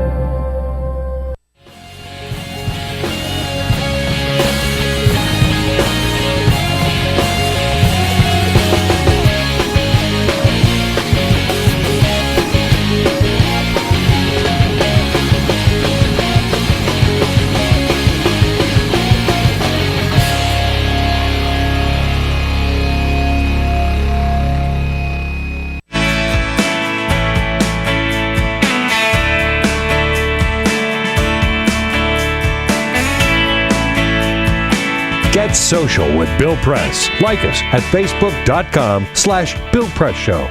This is the Bill Press Show. 46 minutes after the hour, Wednesday, September 11. Lynn Sweet covers the White House, covers Congress. She's the Washington bureau chief for the Chicago Sun-Times, which is a big part of the Bill Press Show. Thanks to all of our good friends out of WCPT in Chicago. Lynn, always good to have you here. Peter, what's going on? As we mentioned yesterday, Donald Trump was in Washington, D.C. Yes. on Tuesday talking about his soon-to-be hotel here in the area. And The Hill asked him, predictably, if he was going to run for office again, or if he was going to run for office. He flirted with the idea of running for president. Trump told them, quote, "I've always been involved in politics," so he didn't rule out that he might run for office again. So, I mean, anybody who takes Donald Trump's saying, "I may run for office," seriously, right? Ugh. Well, I don't blame, the rule is you never say never, but then it's up to the person who asked the question to evaluate the importance of that. But, I mean, why do we all take Trump seriously? Well, I don't. Why do people in the media take him seriously? Because he is an influencer, and he has a bully pulpit, that he has earned. I mean, he created Donald Trump created Donald Trump. You give him credit for that. He is a unique personality in our political and business life, and therefore his views have been sought out. One of the things he often says when he goes on a show, which he does, and then some host wants to mix it up with him, I've heard him say, "Well, you asked me on." Mm-hmm. Yeah. So, he has a TV show. People pay him he makes money in business deals. He makes money as a personality, and this is part of our culture. So I think that's part of the answer. Well, it is fun to have him around to kick around, but take him seriously is a different matter. Well, just got to hold it right there. You're not going to believe the latest now of every day. It seems there's another shoe drops about NSA, and we'll find out about it from Rebecca Sinderbrand of Politico next. This is the Bill Press Show. Don't look at me. Your hair's a bit frizzy today. Aww, you should pick that up. Oh, you're such a dork, loser. Here, let me help you with that. Oops. Every day, kids witness bullying. Oh, look, your crush is looking at you. Poor you. They want to help, but don't know how. See, no one here's gonna help you, because no one Teach your likes kids how to be more than a bystander. Visit stopbullying.gov.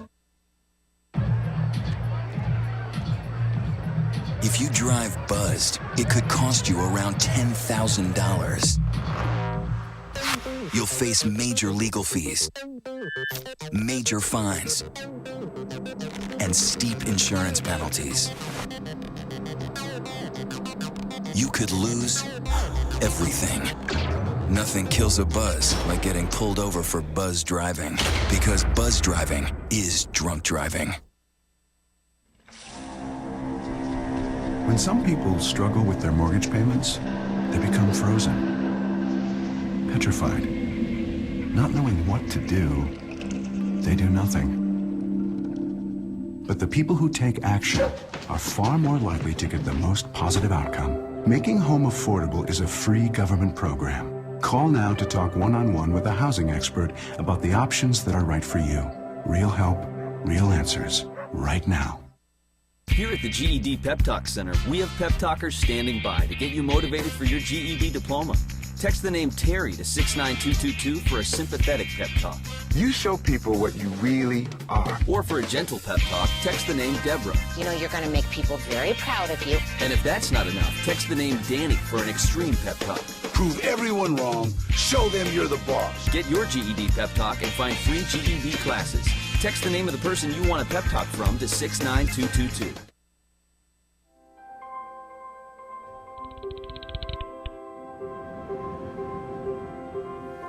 Did you see the world differently?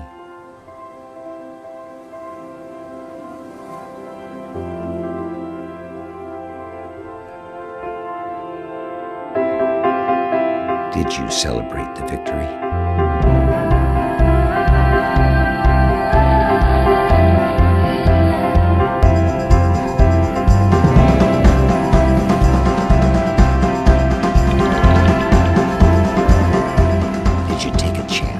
So today, I state clearly and with conviction America's commitment to seek the peace and security of a world without nuclear weapons. Did you stand up against our greatest threat?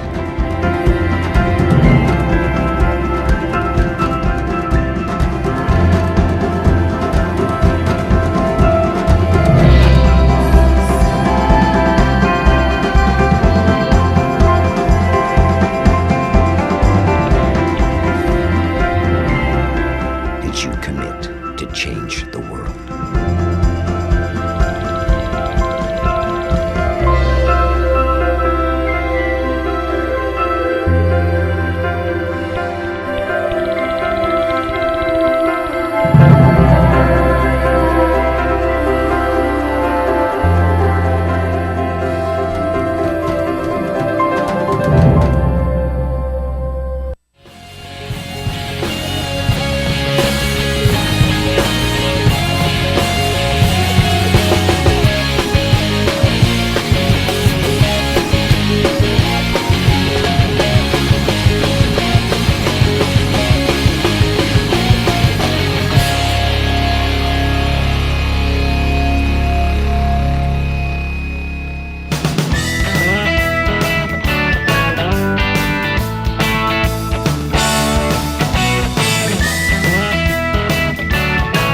This is the Bill Press Show.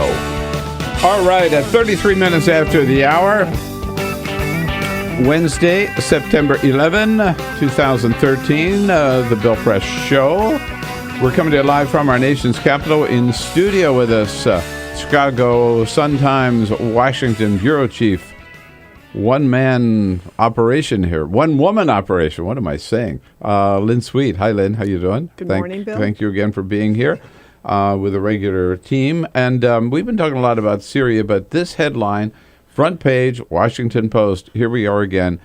NSA broke privacy rules for 3 years, according to the latest round of documents. What's interesting this doesn't stop is that every day. The White House released a lot of declassified information yesterday from the Director of National Intelligence just in the hours before the Syria speech, so it was hard to absorb two big stories at one time. I mean, certainly this is the kind of thing that would have seized the attention of talk shows and the cable shows in the afternoon, but being overshadowed by Syria. But they did declassify a lot of interesting documents dealing with foreign intelligence surveillance. So, pardon me, good for the Washington Post for not burying it altogether and putting it on the front page.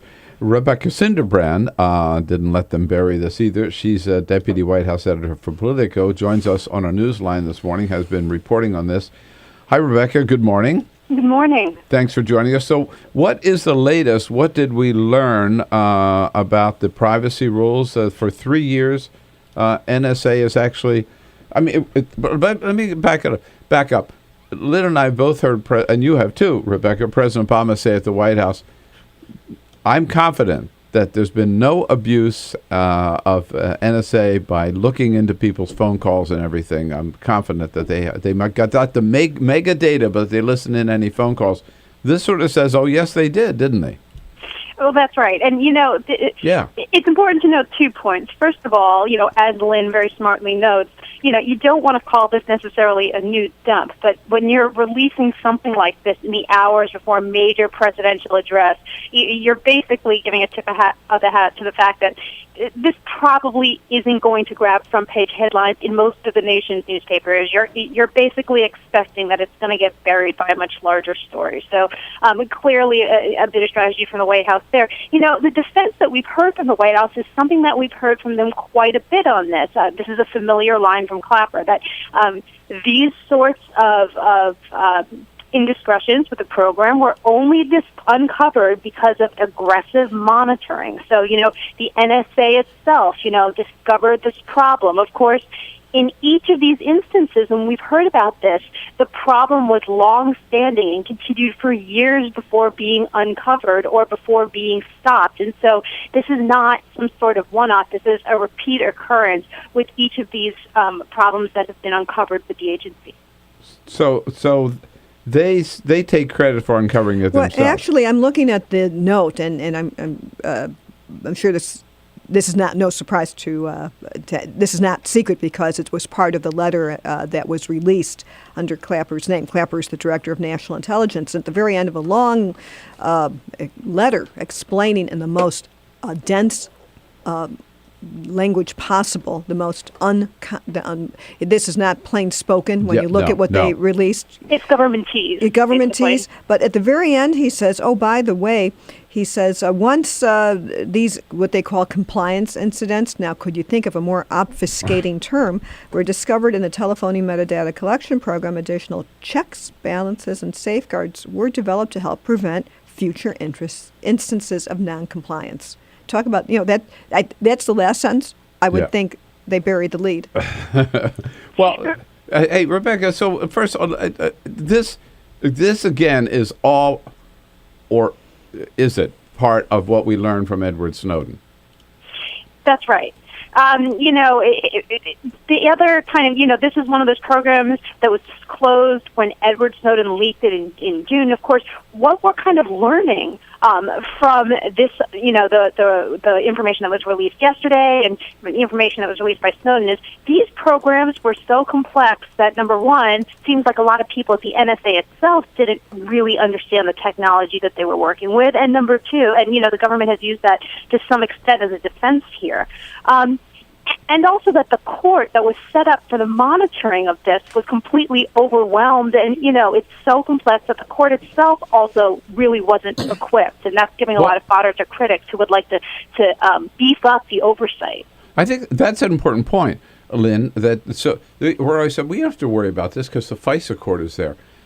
In the last month or so, the head of the FISA court came out and said, we don't have the expertise to know when NSA is cheating or when they're not, or kind of what they're doing. We depend on them to tell us. So, well, the FISA court is not the protector of this of consumers, of American people. A judge is not an investigator, and that is true. Even when you go to court and you state a material fact, under sufferance of punishment, you will be punished if you don't tell the truth.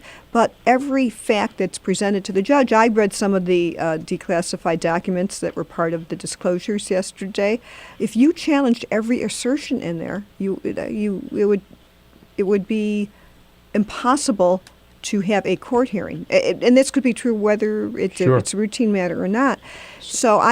But judges, the other side is judges handle complex cases all the time in a variety of subject areas. Right. So, Rebecca, here's the deal. This is the latest. As I say, it seems like there's another shoe that drops every day, right, about the NSA. We heard of, there's the DEA stuff came out last time. Some of this information was used by drug enforcement agencies. Some people say the IRS was using part of this. The FISA court has complained about thousands of violations over the years from NSA. So, I mean, it looks like an agency that's like out of control with this program. Is this going to lead to any corrective action by Congress? Well, that's one of those things that I think it's looking more and more likely, and it's something that a lot of people are going to expect. The issue with disclosures like this is that they come out at a time that people almost seem to have been inured to the headlines. And so, the question is whether members of Congress can kind of sustain the will that they seem to have at this moment to alter the way that the program is operated.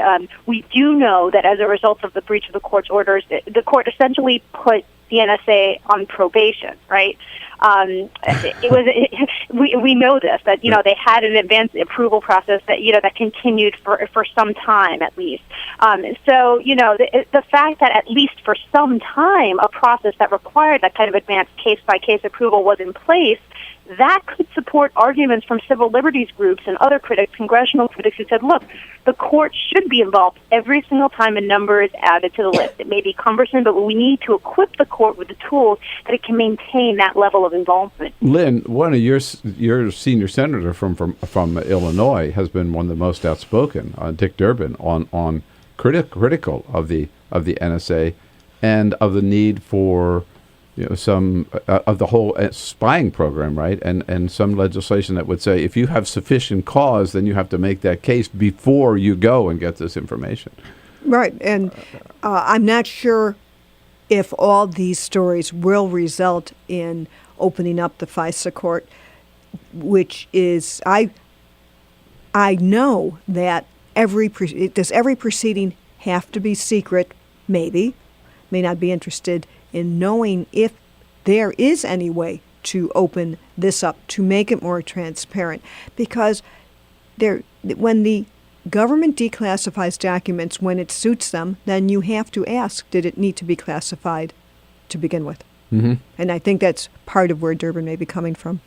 And, Rebecca, we certainly have seen at the White House, the three of us, that the administration is still very, very supportive of the whole NSA program and defends it. And they have certainly not been calling for any tighter rules or restrictions or any reform.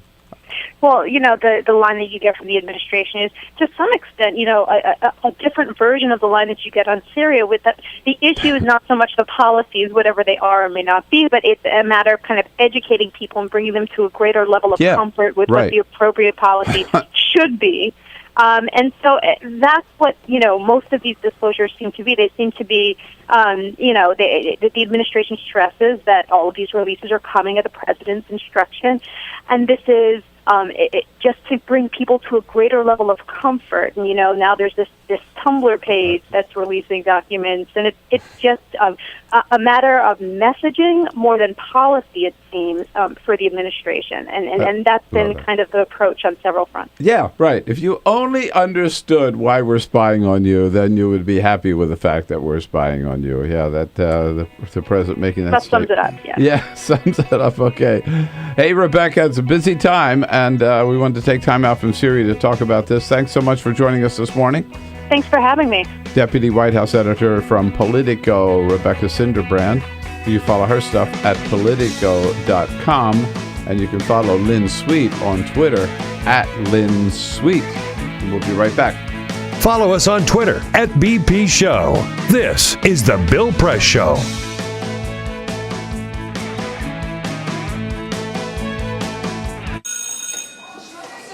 Don't look at me. Your hair's a bit frizzy today. Aww, you should pick that up.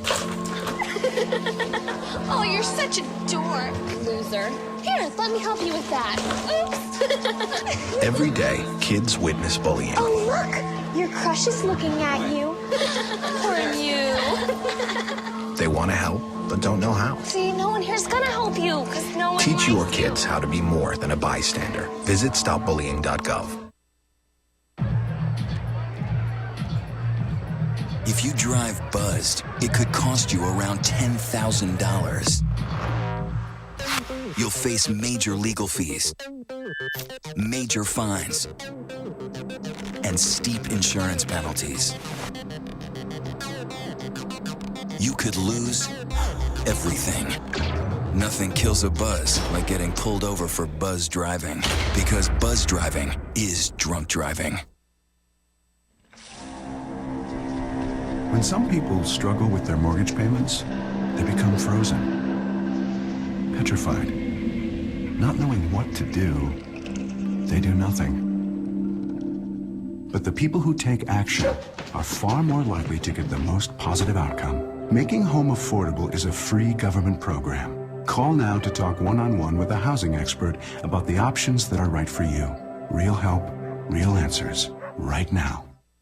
Here at the GED Pep Talk Center, we have pep talkers standing by to get you motivated for your GED diploma. Text the name Terry to 69222 for a sympathetic pep talk. You show people what you really are. Or for a gentle pep talk, text the name Deborah. You know you're going to make people very proud of you. And if that's not enough, text the name Danny for an extreme pep talk. Prove everyone wrong. Show them you're the boss. Get your GED pep talk and find free GED classes. Text the name of the person you want a pep talk from to 69222.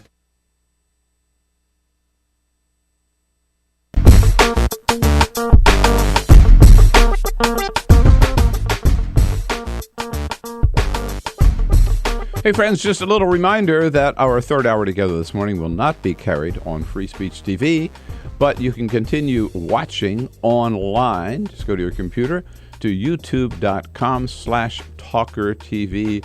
And of course, we'll continue to talk about Syria. The remaining options are in Syria with Will Dobson, the foreign affairs editor of Slate, slate.com, and then with Miriam Elder from Buzzfeed, foreign editor for Buzzfeed, coming up on TawkrTV. Stay with us.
For LifeLock Ultimate 1-800.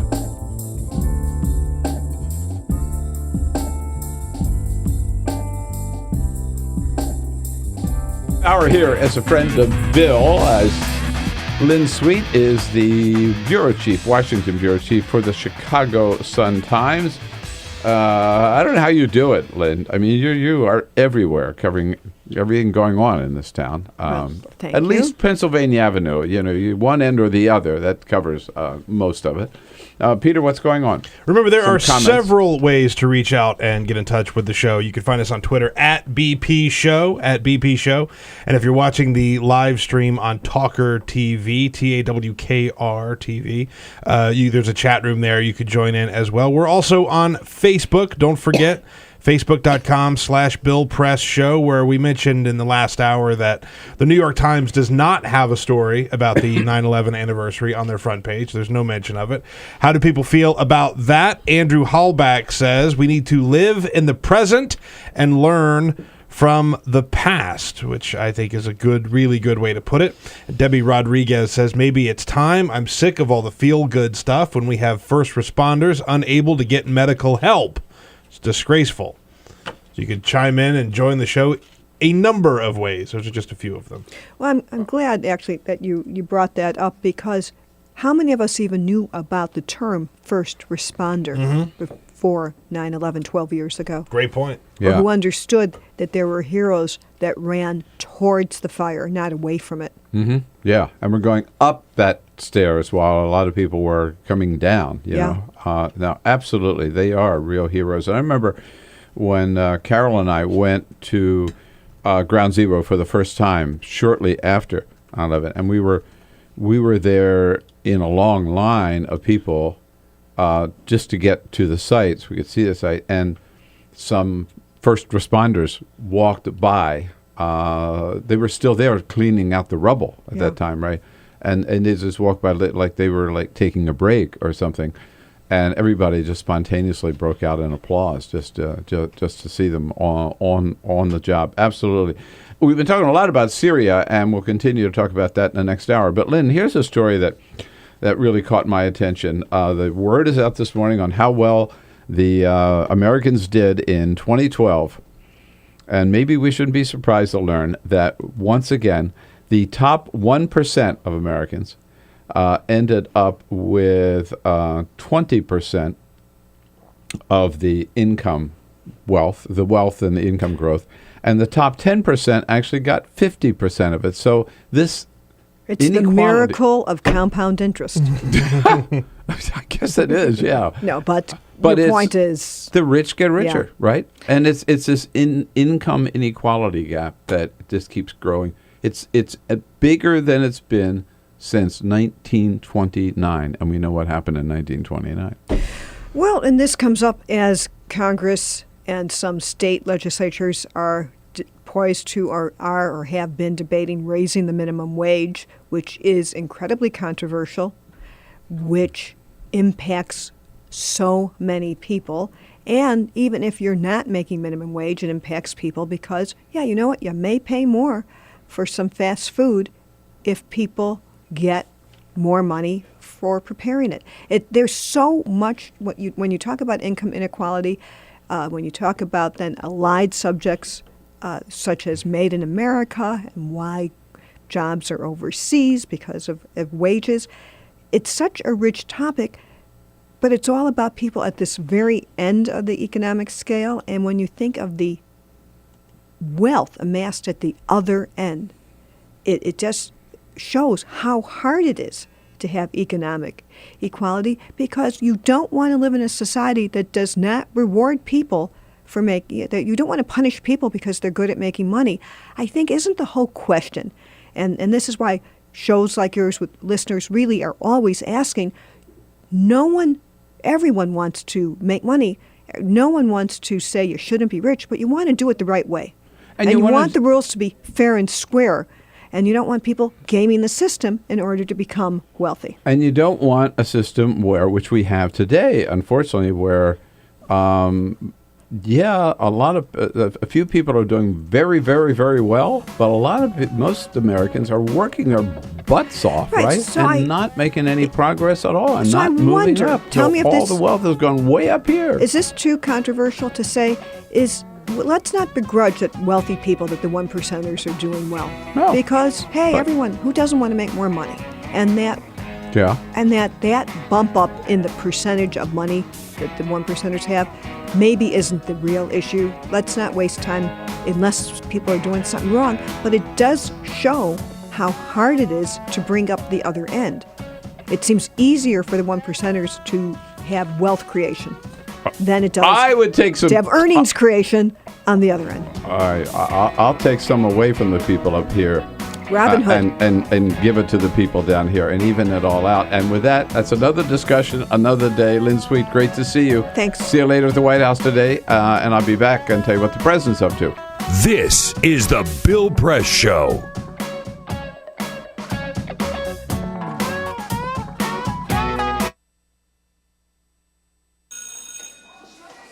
Don't look at me. Your hair's a bit frizzy today. Aww, you should pick that up. Oh, you're such a dork, loser. Here, let me help you with that. Oops. Every day, kids witness bullying. Oh, look, your crush is looking at you. Poor you.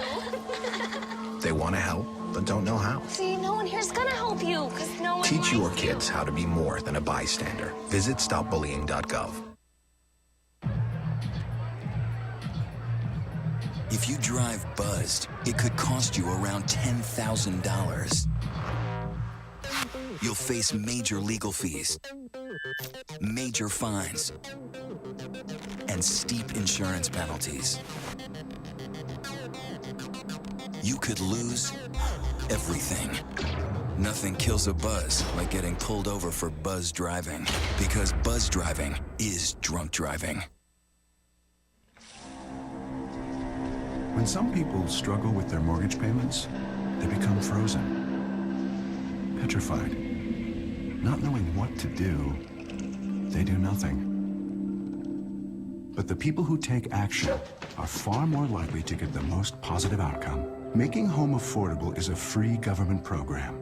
Call now to talk one-on-one with a housing expert about the options that are right for you. Real help, real answers, right now. Here at the GED Pep Talk Center, we have pep talkers standing by to get you motivated for your GED diploma. Text the name Terry to 69222 for a sympathetic pep talk. You show people what you really are. Or for a gentle pep talk, text the name Deborah. You know you're going to make people very proud of you. And if that's not enough, text the name Danny for an extreme pep talk. Prove everyone wrong. Show them you're the boss. Get your GED pep talk and find free GED classes. Text the name of the person you want a pep talk from to 69222.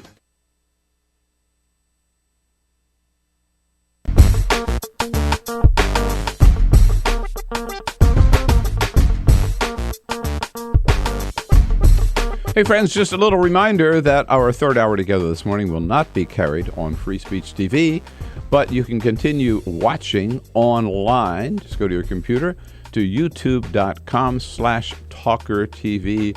And of course, we'll continue to talk about Syria and what the remaining options are in Syria with Will Dobson, the foreign affairs editor of Slate, slate.com, and then with Miriam Elder from Buzzfeed, foreign editor for Buzzfeed, coming up on TawkrTV. Stay with us.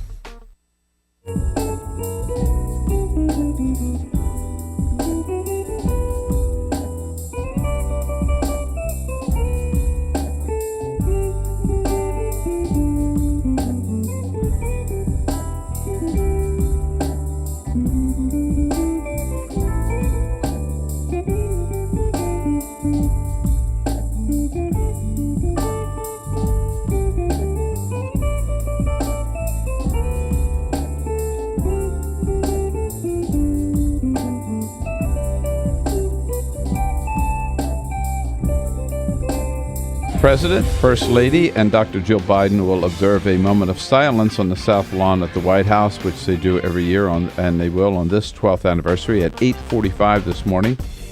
9:30, he'll go over to the Pentagon to attend a September 11 observance ceremony at the Pentagon Memorial. And this afternoon, he and the First Family will participate in a service project, a public service project, which again they have done traditionally now every anniversary of September 11. We will have a press briefing at the White House at 12:30 today. Will Dobson from Slate joins us at the top of the next hour. This is the Bill Press Show.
My fellow Americans, what do you say? Good morning, good morning. It's Wednesday, September 11 here. This is the Bill Press Show.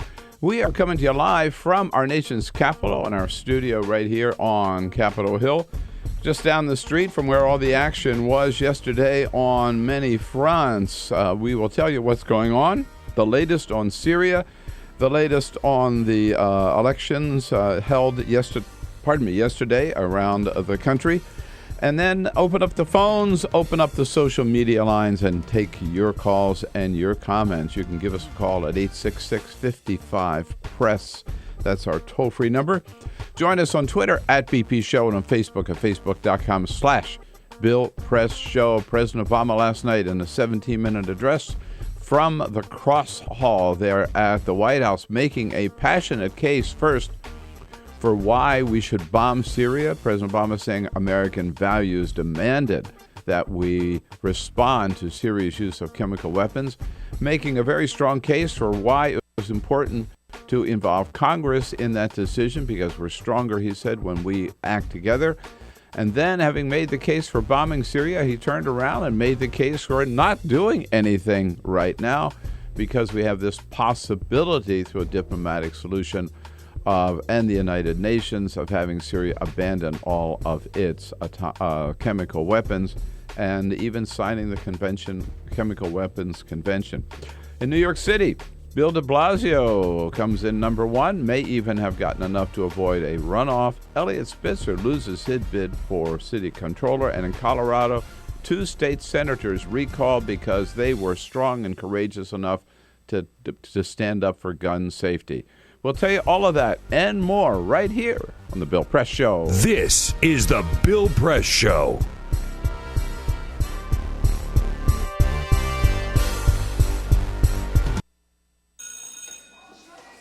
Don't look at me.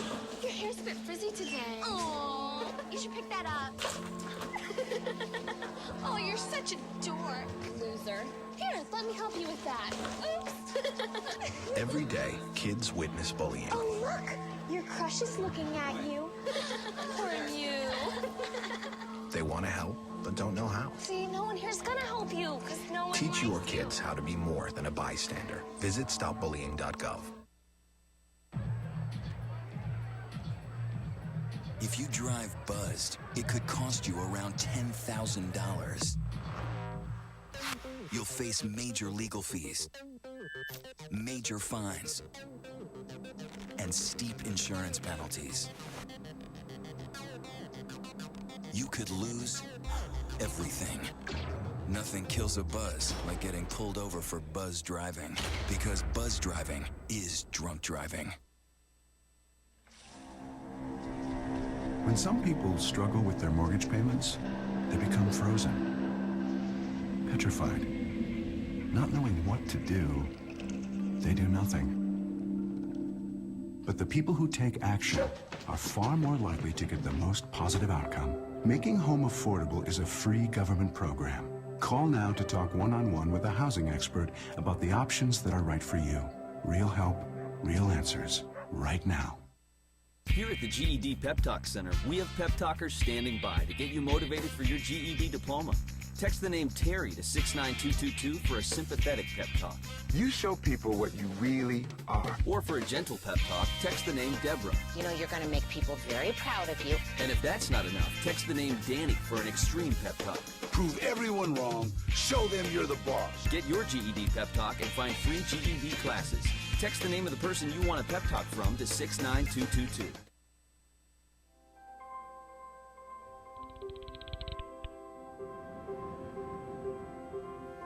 Did you see the world differently?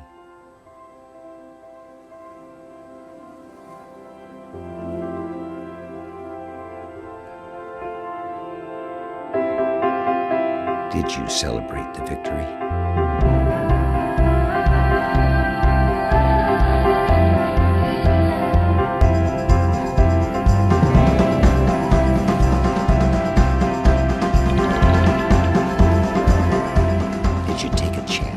So today, I state clearly and with conviction America's commitment to seek the peace and security of a world without nuclear weapons. Did you stand up against our greatest threat?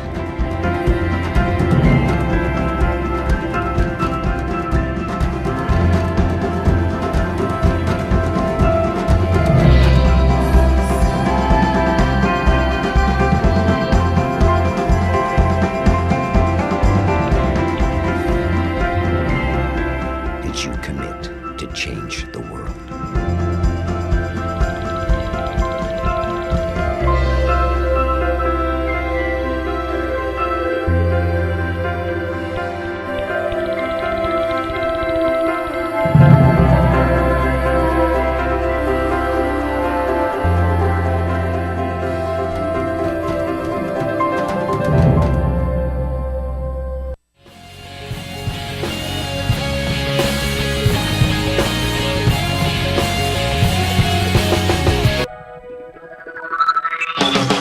broadcasting around the nation, on your radio, on your TV, and online.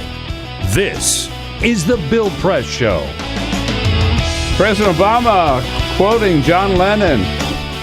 All we are saying is give peace a chance. What it sounded like last night. What do you say? Hello, everybody. Good Wednesday morning, and welcome to the Bill Press Show. Good to see you today. We are coming to you live from our nation's capital and our studio on Capitol Hill in Washington, D.C., all across this great land of ours, on your local progressive talk radio station. And for those of you screening us online, at TawkrTV, that is youtube.com/TawkrTV, as long as you spell Talker the right way, which is TAWKR TV. We got lots to talk about today. Look forward to hearing from you about particularly the situation in Syria and this new development and what it all means, and the president's big speech to the nation last night.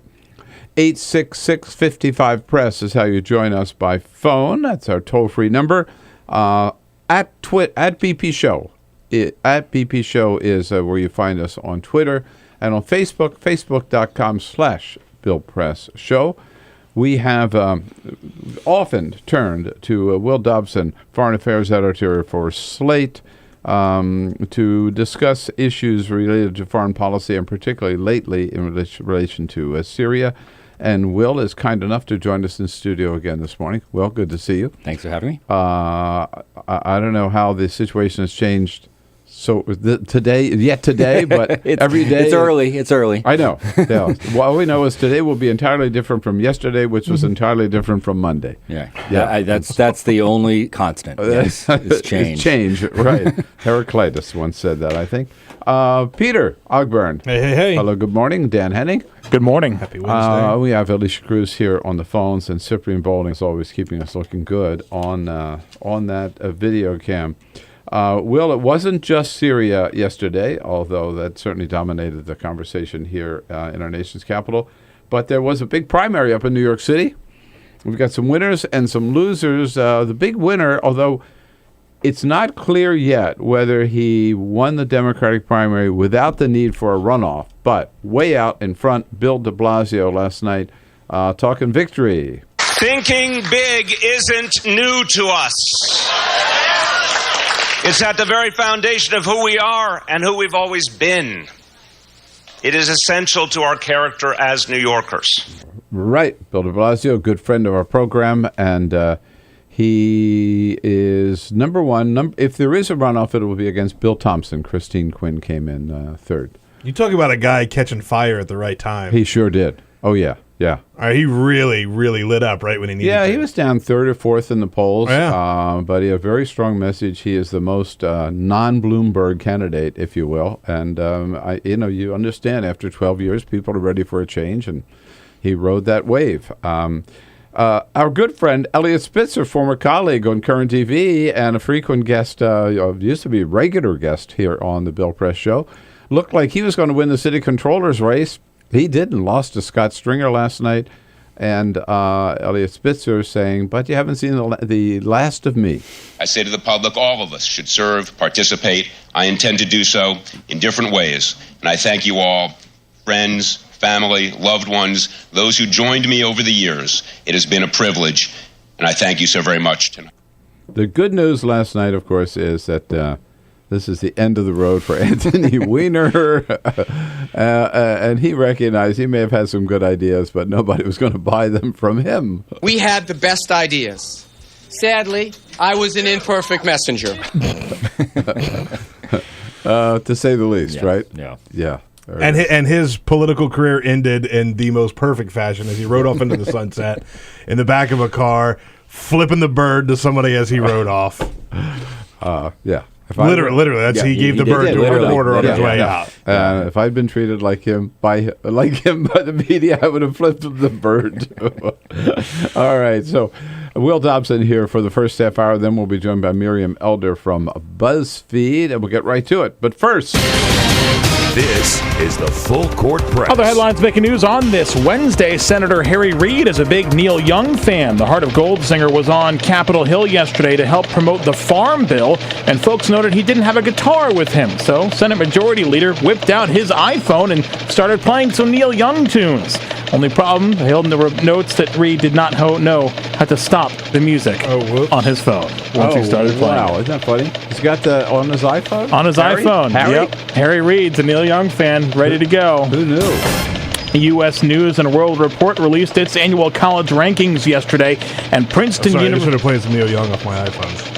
Princeton University is the number one school in the nation for the first time in recent years. Harvard tied it last year, but they slipped to number 2. Yale is in third place, followed by Columbia and Stanford, rounding out the top 5. Rankings took into consideration... Wait. Top 5 what? Like the most expensive colleges? No, just the best colleges in the country. Yep, things the rankings took into consideration include graduation rates, commitment to research, and faculty-to-student ratios. Where was Niagara University on that list? Not in the top 5. What? And in sports, the U.S. national men's soccer team clinched a berth in the World Cup last night by defeating Mexico 2-0 in a qualifying match. They did this without 2 of their best players who are out on injury and suspension. Scored both goals in the second half. They'll head to Brazil next June for their 7th trip to the World Cup. All right. Very, very exciting for men's soccer. Will Dobson, you watched the president's speech last night. He had a tough challenge, right? Because there were so many things he had to say. Why to strike, and yet why not to strike? What'd you think? Well, I mean, there were no new ideas here. No. I mean, this felt like a speech that they could have written on Saturday with the addendum of the Russian proposal tacked on at the end. And so, I mean, I think fundamentally he didn't accomplish his goal, which was to persuade the American people that this is something that's necessary to do. I think that's one. And 2, he didn't really establish his other goal of giving Congress something to tell their constituents when they go back that'll be more compelling than what they've told them before. Basically, it was a rehash of the arguments. Now, I mean, I'm actually personally highly sympathetic to those arguments. I favor the president's approach, but I don't think that there's anyone who could say that this has been handled deftly. And this was, I mean, if he really wanted to keep the pressure, which is what the point of the speech was ultimately, is that we have to keep the pressure on to force a diplomatic solution, then you would actually want to hold a vote. So he's using the Russian deal to avoid an embarrassment at home, because, you know, having Congress authorize the use of force would be the most potent message that I can do this. He knows that they weren't going to give him that, so he uses the Russian deal to say, okay, let's put the vote aside right now, and therefore keep the ambiguity that maybe he could strike. But just to challenge you a little bit, yeah, you do want to vote, as long as you win the vote. Right, exactly. And he knows he's going to lose the vote. Right. Which is why he should never put it to a vote. I mean, the reality is... You think he should have... he never should... Here's the dirty secret. The dirty secret is that no one... Congress was playing its part and saying, you better let us authorize this. But they were saying, I hope you don't make us authorize this. And now he pushed it over to them, and it's in their corner, and they have signaled to him, but choosing his own party between... supporting you and eviscerating your foreign policy, we'll choose to eviscerate your foreign policy. If he had gone ahead in order to strike without the support of Congress, don't you think everybody would have raised hell about it? For a day. And then it would be over. And he could have launched his strikes. Assad would have come out and said, I'm still here. Putin, and Putin could have said, that was terrible. And Obama would have said, we accomplished our goal. Moving on. All right. So you would have preferred him to strike without going to Congress. An afternoon. Do you think, okay. Do you believe... The pinpricks that we don't do, although our drones do them every day. Yeah, right.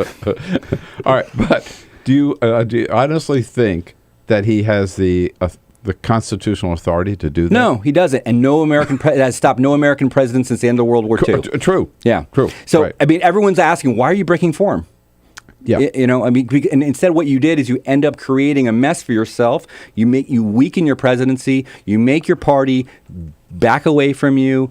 I mean, ultimately, it was a mistake. He himself did not follow the Constitution in Libya. Right. Right. I mean, so it's not just other presidents. No, but exactly. He himself has. And he himself said, and I don't think I have to ask for this. Yes. I'm going to go under. My lawyers have told me to tell you that I don't need to do this. I'm just doing this because I really think it's something that we should do. All right. Now, how serious is this so-called Russian proposal?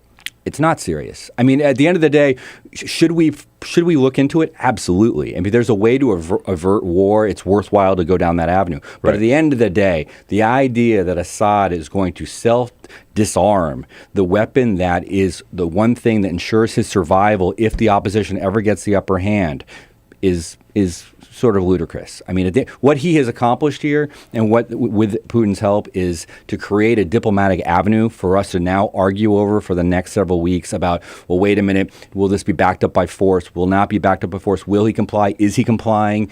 We don't know. Bottom line, we don't know where all the chemical munitions are. Right. So it will be more than sticky to figure out if he's actually complying down the road, and he knows that. So this is, and it actually very conveniently suits everyone's goals, which is it gives the president a way to back down, it gives him a way to delay that vote, it gives Putin a nice diplomatic victory of sorts, and buys Assad some time. But at the end of the day, did he get away with killing 1,400 people? Yes, he did. And let's be honest, it also lets Congress off the hook. Absolutely. Huge sigh of relief from Congress. Thank you. Yeah, right. So your post last night on Slate.com, if your foreign policy has to be rescued by a dictator, you are doing it wrong.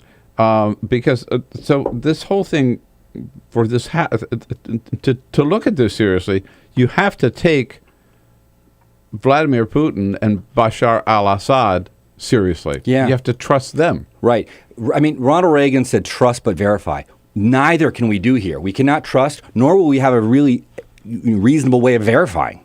So neither is sort of that dictum doesn't really hold up. But it's a good fiction. And right now, it's a fiction that's sort of holding up the idea that we're actually running a coherent foreign policy. For this to happen, it would require action by the U.S. Security Council first, correct? A resolution that Syria shall do this, and we, the UN, will send in our people. We'll collect these all into one spot, I guess. Is that the idea? Well, I mean, they haven't even gotten that far, really. Okay. I mean, because right now, but that's what we'd be talking about. The French from all proposal, the different sites. Yeah, right? I mean, we're talking about right now. The French are saying, look, we want to do this, and to do this has to go through Chapter 7 of the UN, which says that this is a commitment that can be backed up by the use of force if you fail to comply.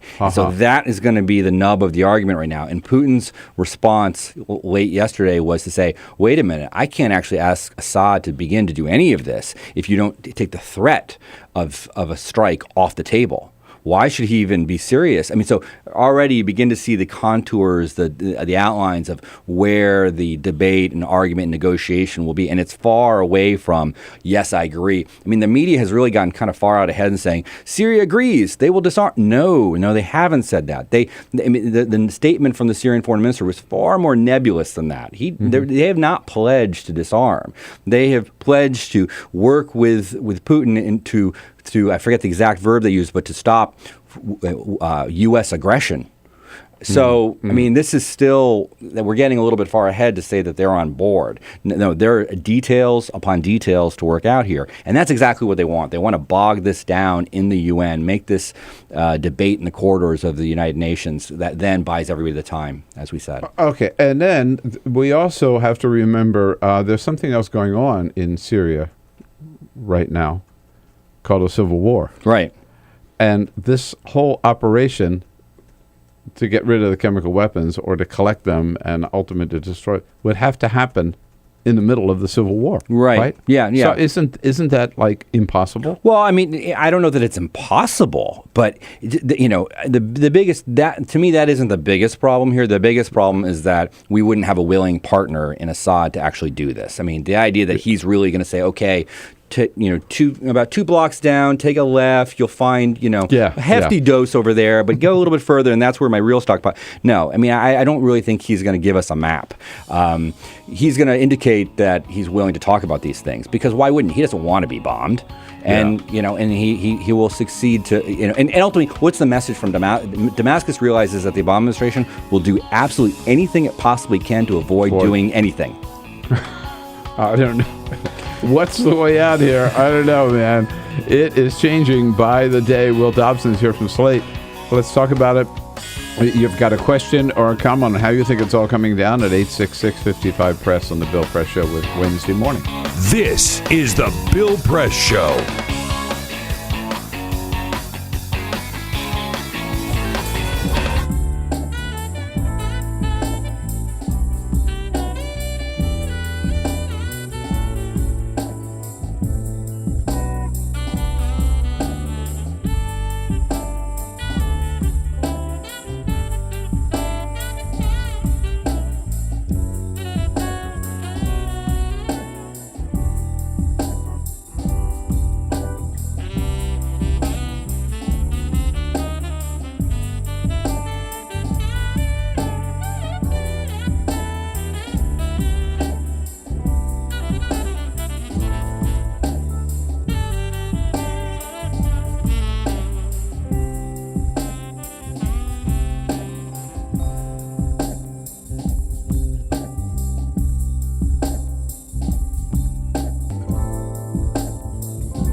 Follow us on Twitter @BP Show.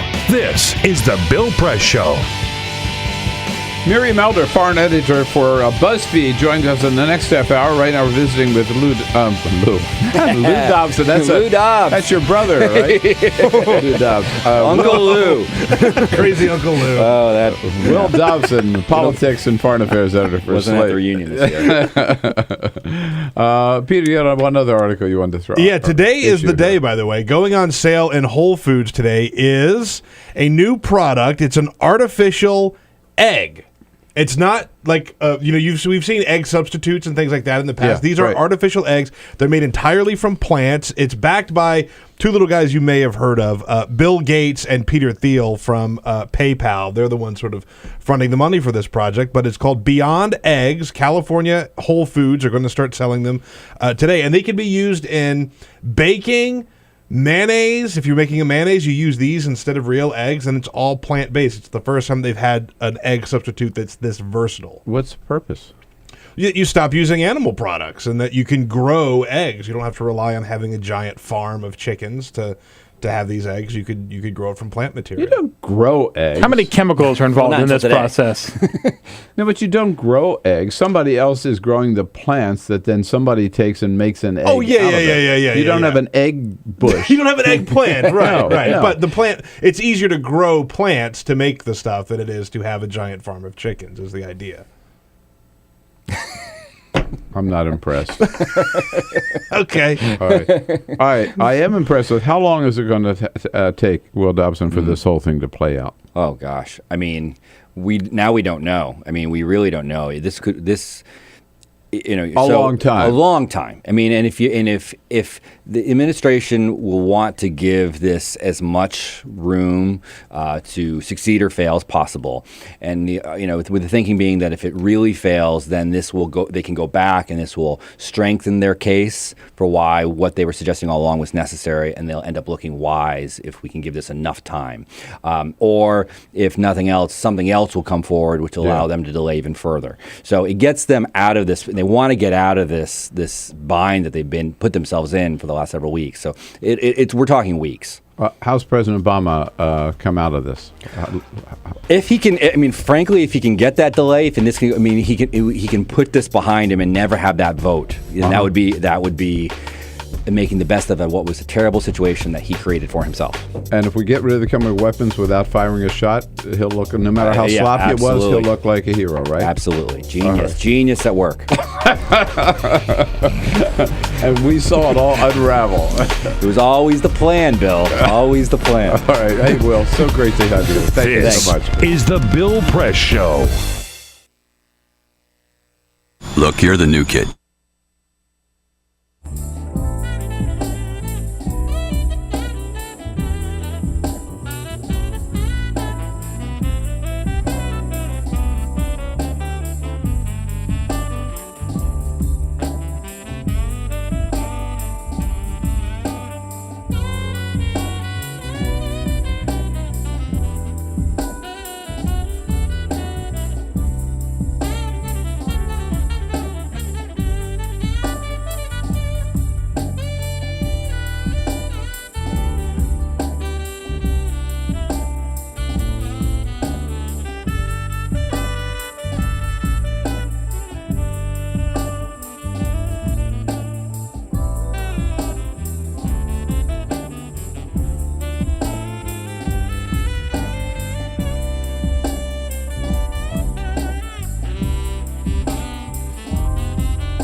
politics? Then like The Bill Press Show on Facebook. This is The Bill Press Show. On Wednesday, September 11, 33 minutes after the hour. Now, here we go on the Bill Press Show. Good to have you with us. President Obama addressing the nation last night from what we call the cross hall there, or the entrance to the East Room of the White House. He doesn't feel comfortable with that Oval Office desk approach. He prefers to be standing with some people in front of him, and he did that last night. 17 minutes did he accomplish his goal here at 33 minutes after the hour, coming to you live from our nation's capital. Miriam Elder is the foreign policy editor for Buzzfeed, based in New York City, but happens to be in Washington, D.C. for the big events. Hi, Miriam. Nice to see you. Hi, nice to see you. Your lead on the coverage of last night's speech. It was the speech that Obama didn't want to make and that nobody wanted to hear. That sort of sums it up, I guess, huh? How many times do you think they rewrote the speech? Probably every hour on the hour yesterday. Things are just changing so quickly. I think what we saw out of the speech is, what's the message? Obama delivered this kind of strong case for strikes against Syria, but then said, hold on, we're going to try another way. What was the point of the speech? I'm not quite sure. Well, the point of the speech was they'd already reserved network time, so they had to fill it. Right? Yeah. I agree, but at the same time, they couldn't really cancel the speech, could they? Well, I don't know. I think the whole messaging of this conflict has just been so off. I kind of thought this is a speech that should have been made maybe a week ago. The Obama administration seems to have lost the narrative on what's happening in Syria. There is so much confusion. If this speech had been made even a week ago, I think at least the American public maybe would have understood more what on earth we're talking about. And it would have been certainly different a week ago. Part of the problem was Congress was not in town, right? Right. I thought he should have, if they were going to throw the ball to Congress, call them back, right? Why wait until their vacation ran out, right? Yeah, absolutely. I think that's this thing has been such a mess. I can't think of one step that's been taken that is kind of unassailable from criticism. They should have been called back. The American public should have been addressed sooner. A clear goal should have been elucidated. I guess we saw it yesterday that Obama, that his main goal in Syria is to get rid of chemical weapons. But that raises then a whole host of other questions. Assad's not going to be sitting there in Damascus thinking, well, no, he just wants to punish me for chemical weapons. He's going to think that he's being drawn into a massive international war. I just think it's just been kind of a mess from beginning to end. Well, let me ask this. Are we focusing so much on the process and kind of overlooking the big picture here? The goal is to get Bashar Assad out of power, and that's a civil war. But I think the administration has made the case that this is a different operation. It's related because we're talking about the same guy, but this is a more limited operation. This is making sure he doesn't use chemical weapons again. So if we accept that separation, the goal here is to either punish him for using them or getting rid of them, right? If Obama gets rid of them, no matter how sloppy the process, isn't that a mission accomplished, you might say, right? For now. Why does it have to be neat and orderly? And you see what I mean? Are we just asking too much and it's paying too much attention to the process? I don't know. I don't really think so. I think for now it would be, mission accomplished. But that said, just the process of getting chemical weapons, out of Syria or destroyed, it's going to be incredibly messy. It's not like you just pick them up and, take them out of the country or pick them up and explode them. It's incredibly complicated. But I think the larger question is that we don't really understand what Obama's policy towards Syria is. And okay, the chemical weapons will be gone, hopefully. That doesn't mean that horrific atrocities won't continue. I'm not here defending the administration, but just talking about, I cover the White House every day. So what do you mean his policy towards Syria is not clear? I think it's pretty clear. I've been at those briefings the last 2 years. From the day one, it has been, we're on the side of the rebels and we want Bashar Assad to go. Right. And now, what's murky about that? But that's the whole sort of thing. Is then if you separate that from this very concerted effort to rid Syria of its chemical weapons, which you have to do with Russia, these things are opposed. These things aren't happening in a vacuum. The way that Russia sees what's happening right now is a victory for itself. It is not separating these two issues. It is saying we have won in the approach to Syria. Assad is going to stay. And so the way that we work with Russia on the chemical weapons issue, I think, reflects more largely on how we will have to work with Russia on the larger issue. But Russia and Syria for the last 2 years have been denying that chemical weapons existed, or that Syria, more recently, that Syria did use them. Now, in the last 24 hours or 48 hours, they both basically admitted that they were lying, that they do have chemical weapons, or else they wouldn't be talking about turning them over, and they use them. I don't know. I don't know if Russia ever said that they don't have chemical weapons. I mean, the Syrians definitely, hedged the issue quite a bit. But again, I don't know if we're just not seeing the forest for the trees. This is one issue in a horrific war, and it's not gonna. We're not addressing the larger issue of what's going to happen in Syria. What are American interests in the Middle East? What is U.S. policy towards Iran right now? I mean, there's just a whole host of issues. We're focusing on this one thing, very important thing, to rid the Assad regime of chemical weapons. But I would just like to see, I guess, broader thinking from the administration, or understand the administration's broader thinking on this. Does that mean boots on the ground? No. I'm not saying that it's only a military option. Mm-hmm. I still don't understand how, where Russia and the U.S. are supposedly going to work together to try to rid the Assad regime of chemical weapons, how are they going to work together more broadly to bring this horrific civil war to an end, which is already showing signs of spilling over into other countries? The chemical weapons issue is horrific, but the war itself is also a massive issue that the U.S. has to address that it hasn't addressed. Well, so the fact, though, that Russia has vetoed any attempt at the United Nations to bring pressure on Syria, even to the point of objecting to a press release, right, that just says we're thinking about doing this or something to Syria. Do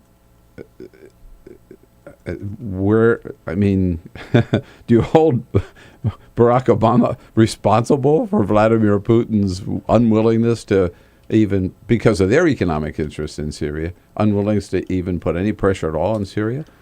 Well, I don't think that I don't think that Russia supports Assad because of its economic interests. And this is where it also comes back to the chemical weapons issue and what we'll be discussing, in the days and weeks to come, probably through the UN, on how to deal with the chemical weapons.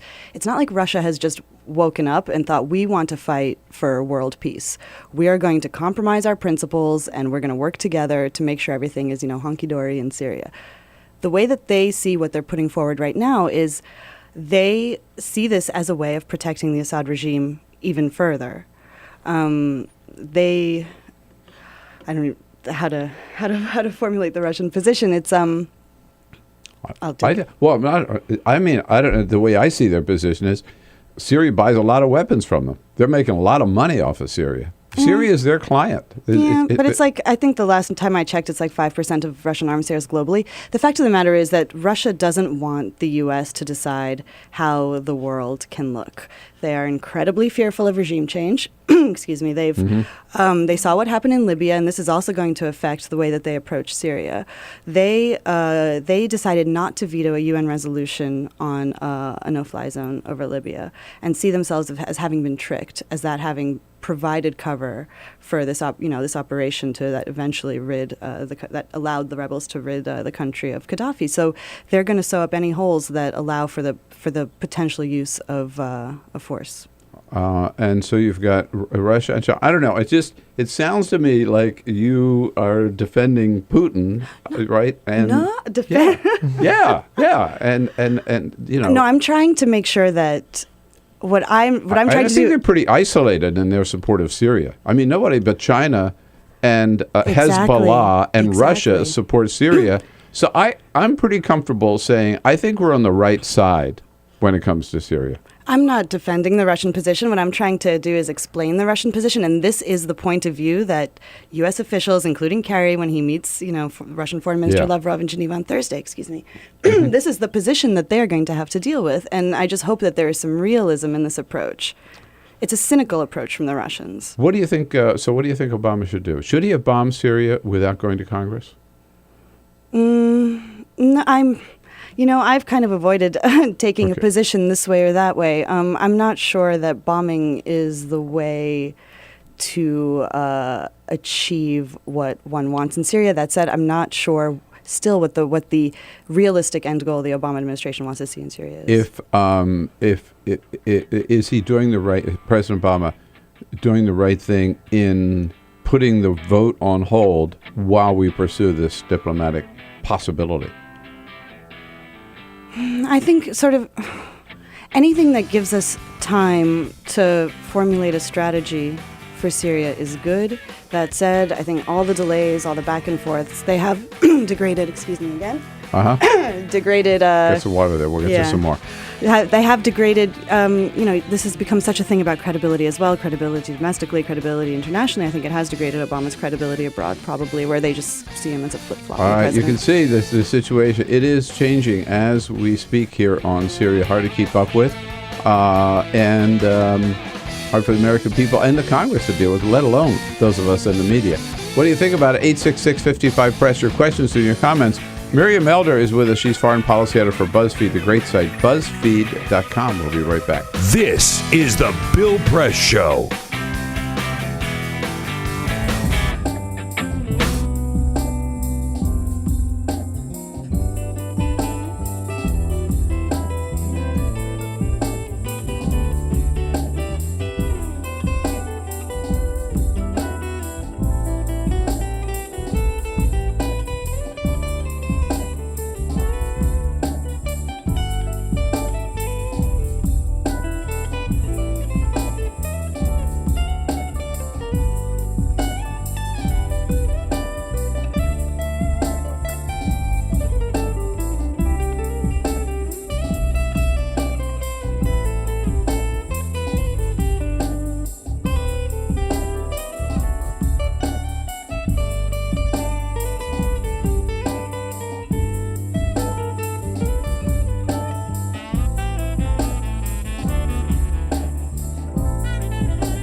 Now, 11 minutes before the top of the hour, in studio with us, Miriam Elder. We're talking about all the ramifications, possible ramifications, and outcome of that. Now, this new focus, which is to put the military strike on hold, put the vote for an authorization of a military strike on hold by Congress. In fact, Congress is going home tomorrow. They're not even going to hang around for the weekend. And after all, they're tired. They've been back for 2 days. And put it all on hold and pursue this diplomatic alternative. Miriam Elder is a foreign editor for Buzzfeed.com in studio with us. Miriam, good to have you with us. And Peter. Yeah, just wanted to get this in. Just a few minutes left in the show, but we should mention that last night in Colorado, they had recall elections, recalling Senate President John Morse and Democrat Senator Angela Giron. They both introduced legislation related to gun control. They were trying to sort of put some safety measures on guns. They did, and they got it passed, and the governor signed it. And they were recalled last night. They both conceded. Yes. They are no longer in office. I know. Just outrageous. You know, very troubling because what Colorado did, I thought, was a very sensible approach, reflecting what the president wanted to do at the national level. More other state legislators around the country will be hesitant now to stand up, right, and try to do anything sensible about gun safety because of what happened to them. Mayor Bloomberg put a lot of money into those races, but that ended up losing. Very sad for our good friends out in Colorado. So, Miriam, let's say hello to get involved in the conversation here. Victor. Victor's calling from Miami. Hey, Victor, listening on the TuneIn app. Hi, good to have you with us. Hey, Bill. How's everybody doing today? Everything's good. As always, you guys have a wonderful show. Thank you. I'd just like to make a comment. You're welcome. Comment to your guest. I'm hearing a lot of negativity regarding the president's actions. I mean, you know, they don't have a clue what it entails being a president and dealing with all these issues, dealing with an idiot like Putin. He's a weasel. The guy's a two-faced and all the stuff he's got to deal with. And it sounds to me like she's basically giving Putin the slap on the back, you know? I'm really surprised that it's come across like that. First of all, if I may. You're on. Yeah. Thanks, Victor. Thanks for the call. I mean, I think that Russia's coming at this with an incredibly cynical position. They have supported a dictator and not just this dictator. They go around the world, and this is what they do. They want to preserve the status quo. They don't see democracy as sort of like a natural development. They see it as a cynical tool of U.S. foreign policy. They have a bad position, but explaining it is just a means of understanding it. It's not a means of justifying it. I think it's really important for both Americans and those inside the government to understand what kind of a Russian administration they're dealing with. That's all I'm trying to do. Now, by the way, in this equation, there's probably nobody happier with how things turned out this week than members of Congress. Yes. Correct? Yeah, nobody wanted to vote on this, I don't think. Yeah. Including not members of Congress, not Obama. I mean, you came down from New York to Washington because you thought this was going to be, they were going to have the big debate this week, right? An informed debate and a big vote on authorization for war, which was shaky at best. right? And now it's not going to happen. So Congress can add one more thing to the list of things they have not accomplished this year. But at the same time, I think that there probably is some happiness that that they were called in. I think that it here. Let's praise the president a little bit, shall we? Go. Yes. I think, although maybe strategically, I'm not sure that it was the right decision to take it to Congress. If you're talking about military planning, war planning, it complicated things immensely. On the other hand, it's always good to see congressional power and checks and balances growing, and to see the traditional role of Congress being taken up again and listened to. And it doesn't matter in the end, but it was nice to see. And it's always good to see the Constitution being followed by a president of the United States when it comes to making war. Miriam Elder, nice to see you. Thank you for coming in today for a lively discussion and taking the Noxico with expressing your opinion. We'll see you again. And I'll be back with a quick parting shot. This is the Bill Press Show.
The Parting Shot with Bill Press.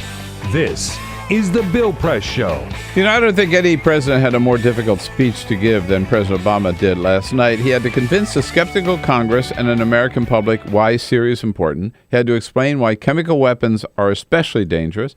He had to establish that chemical weapons were used in Syria by the Assad regime. And he had to make a case why that crime against humanity deserved a response by the United States and why he had asked Congress to vote on it he did all of that, in my mind, succinctly and convincingly. Then he had to do even more. Having made the case for military action, he had to explain why he was putting things on hold, asking Congress to delay any vote.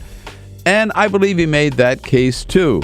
Look, we don't know how this is going to end up, but so far, President Obama brought Syria to its knees with the threat of a military strike. Give him credit for that.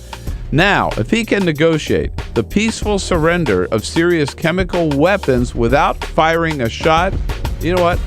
He will have earned that Nobel Peace Prize that he already has. Hey, folks, have a great day. See you back here right again tomorrow. This is the Bill Press Show.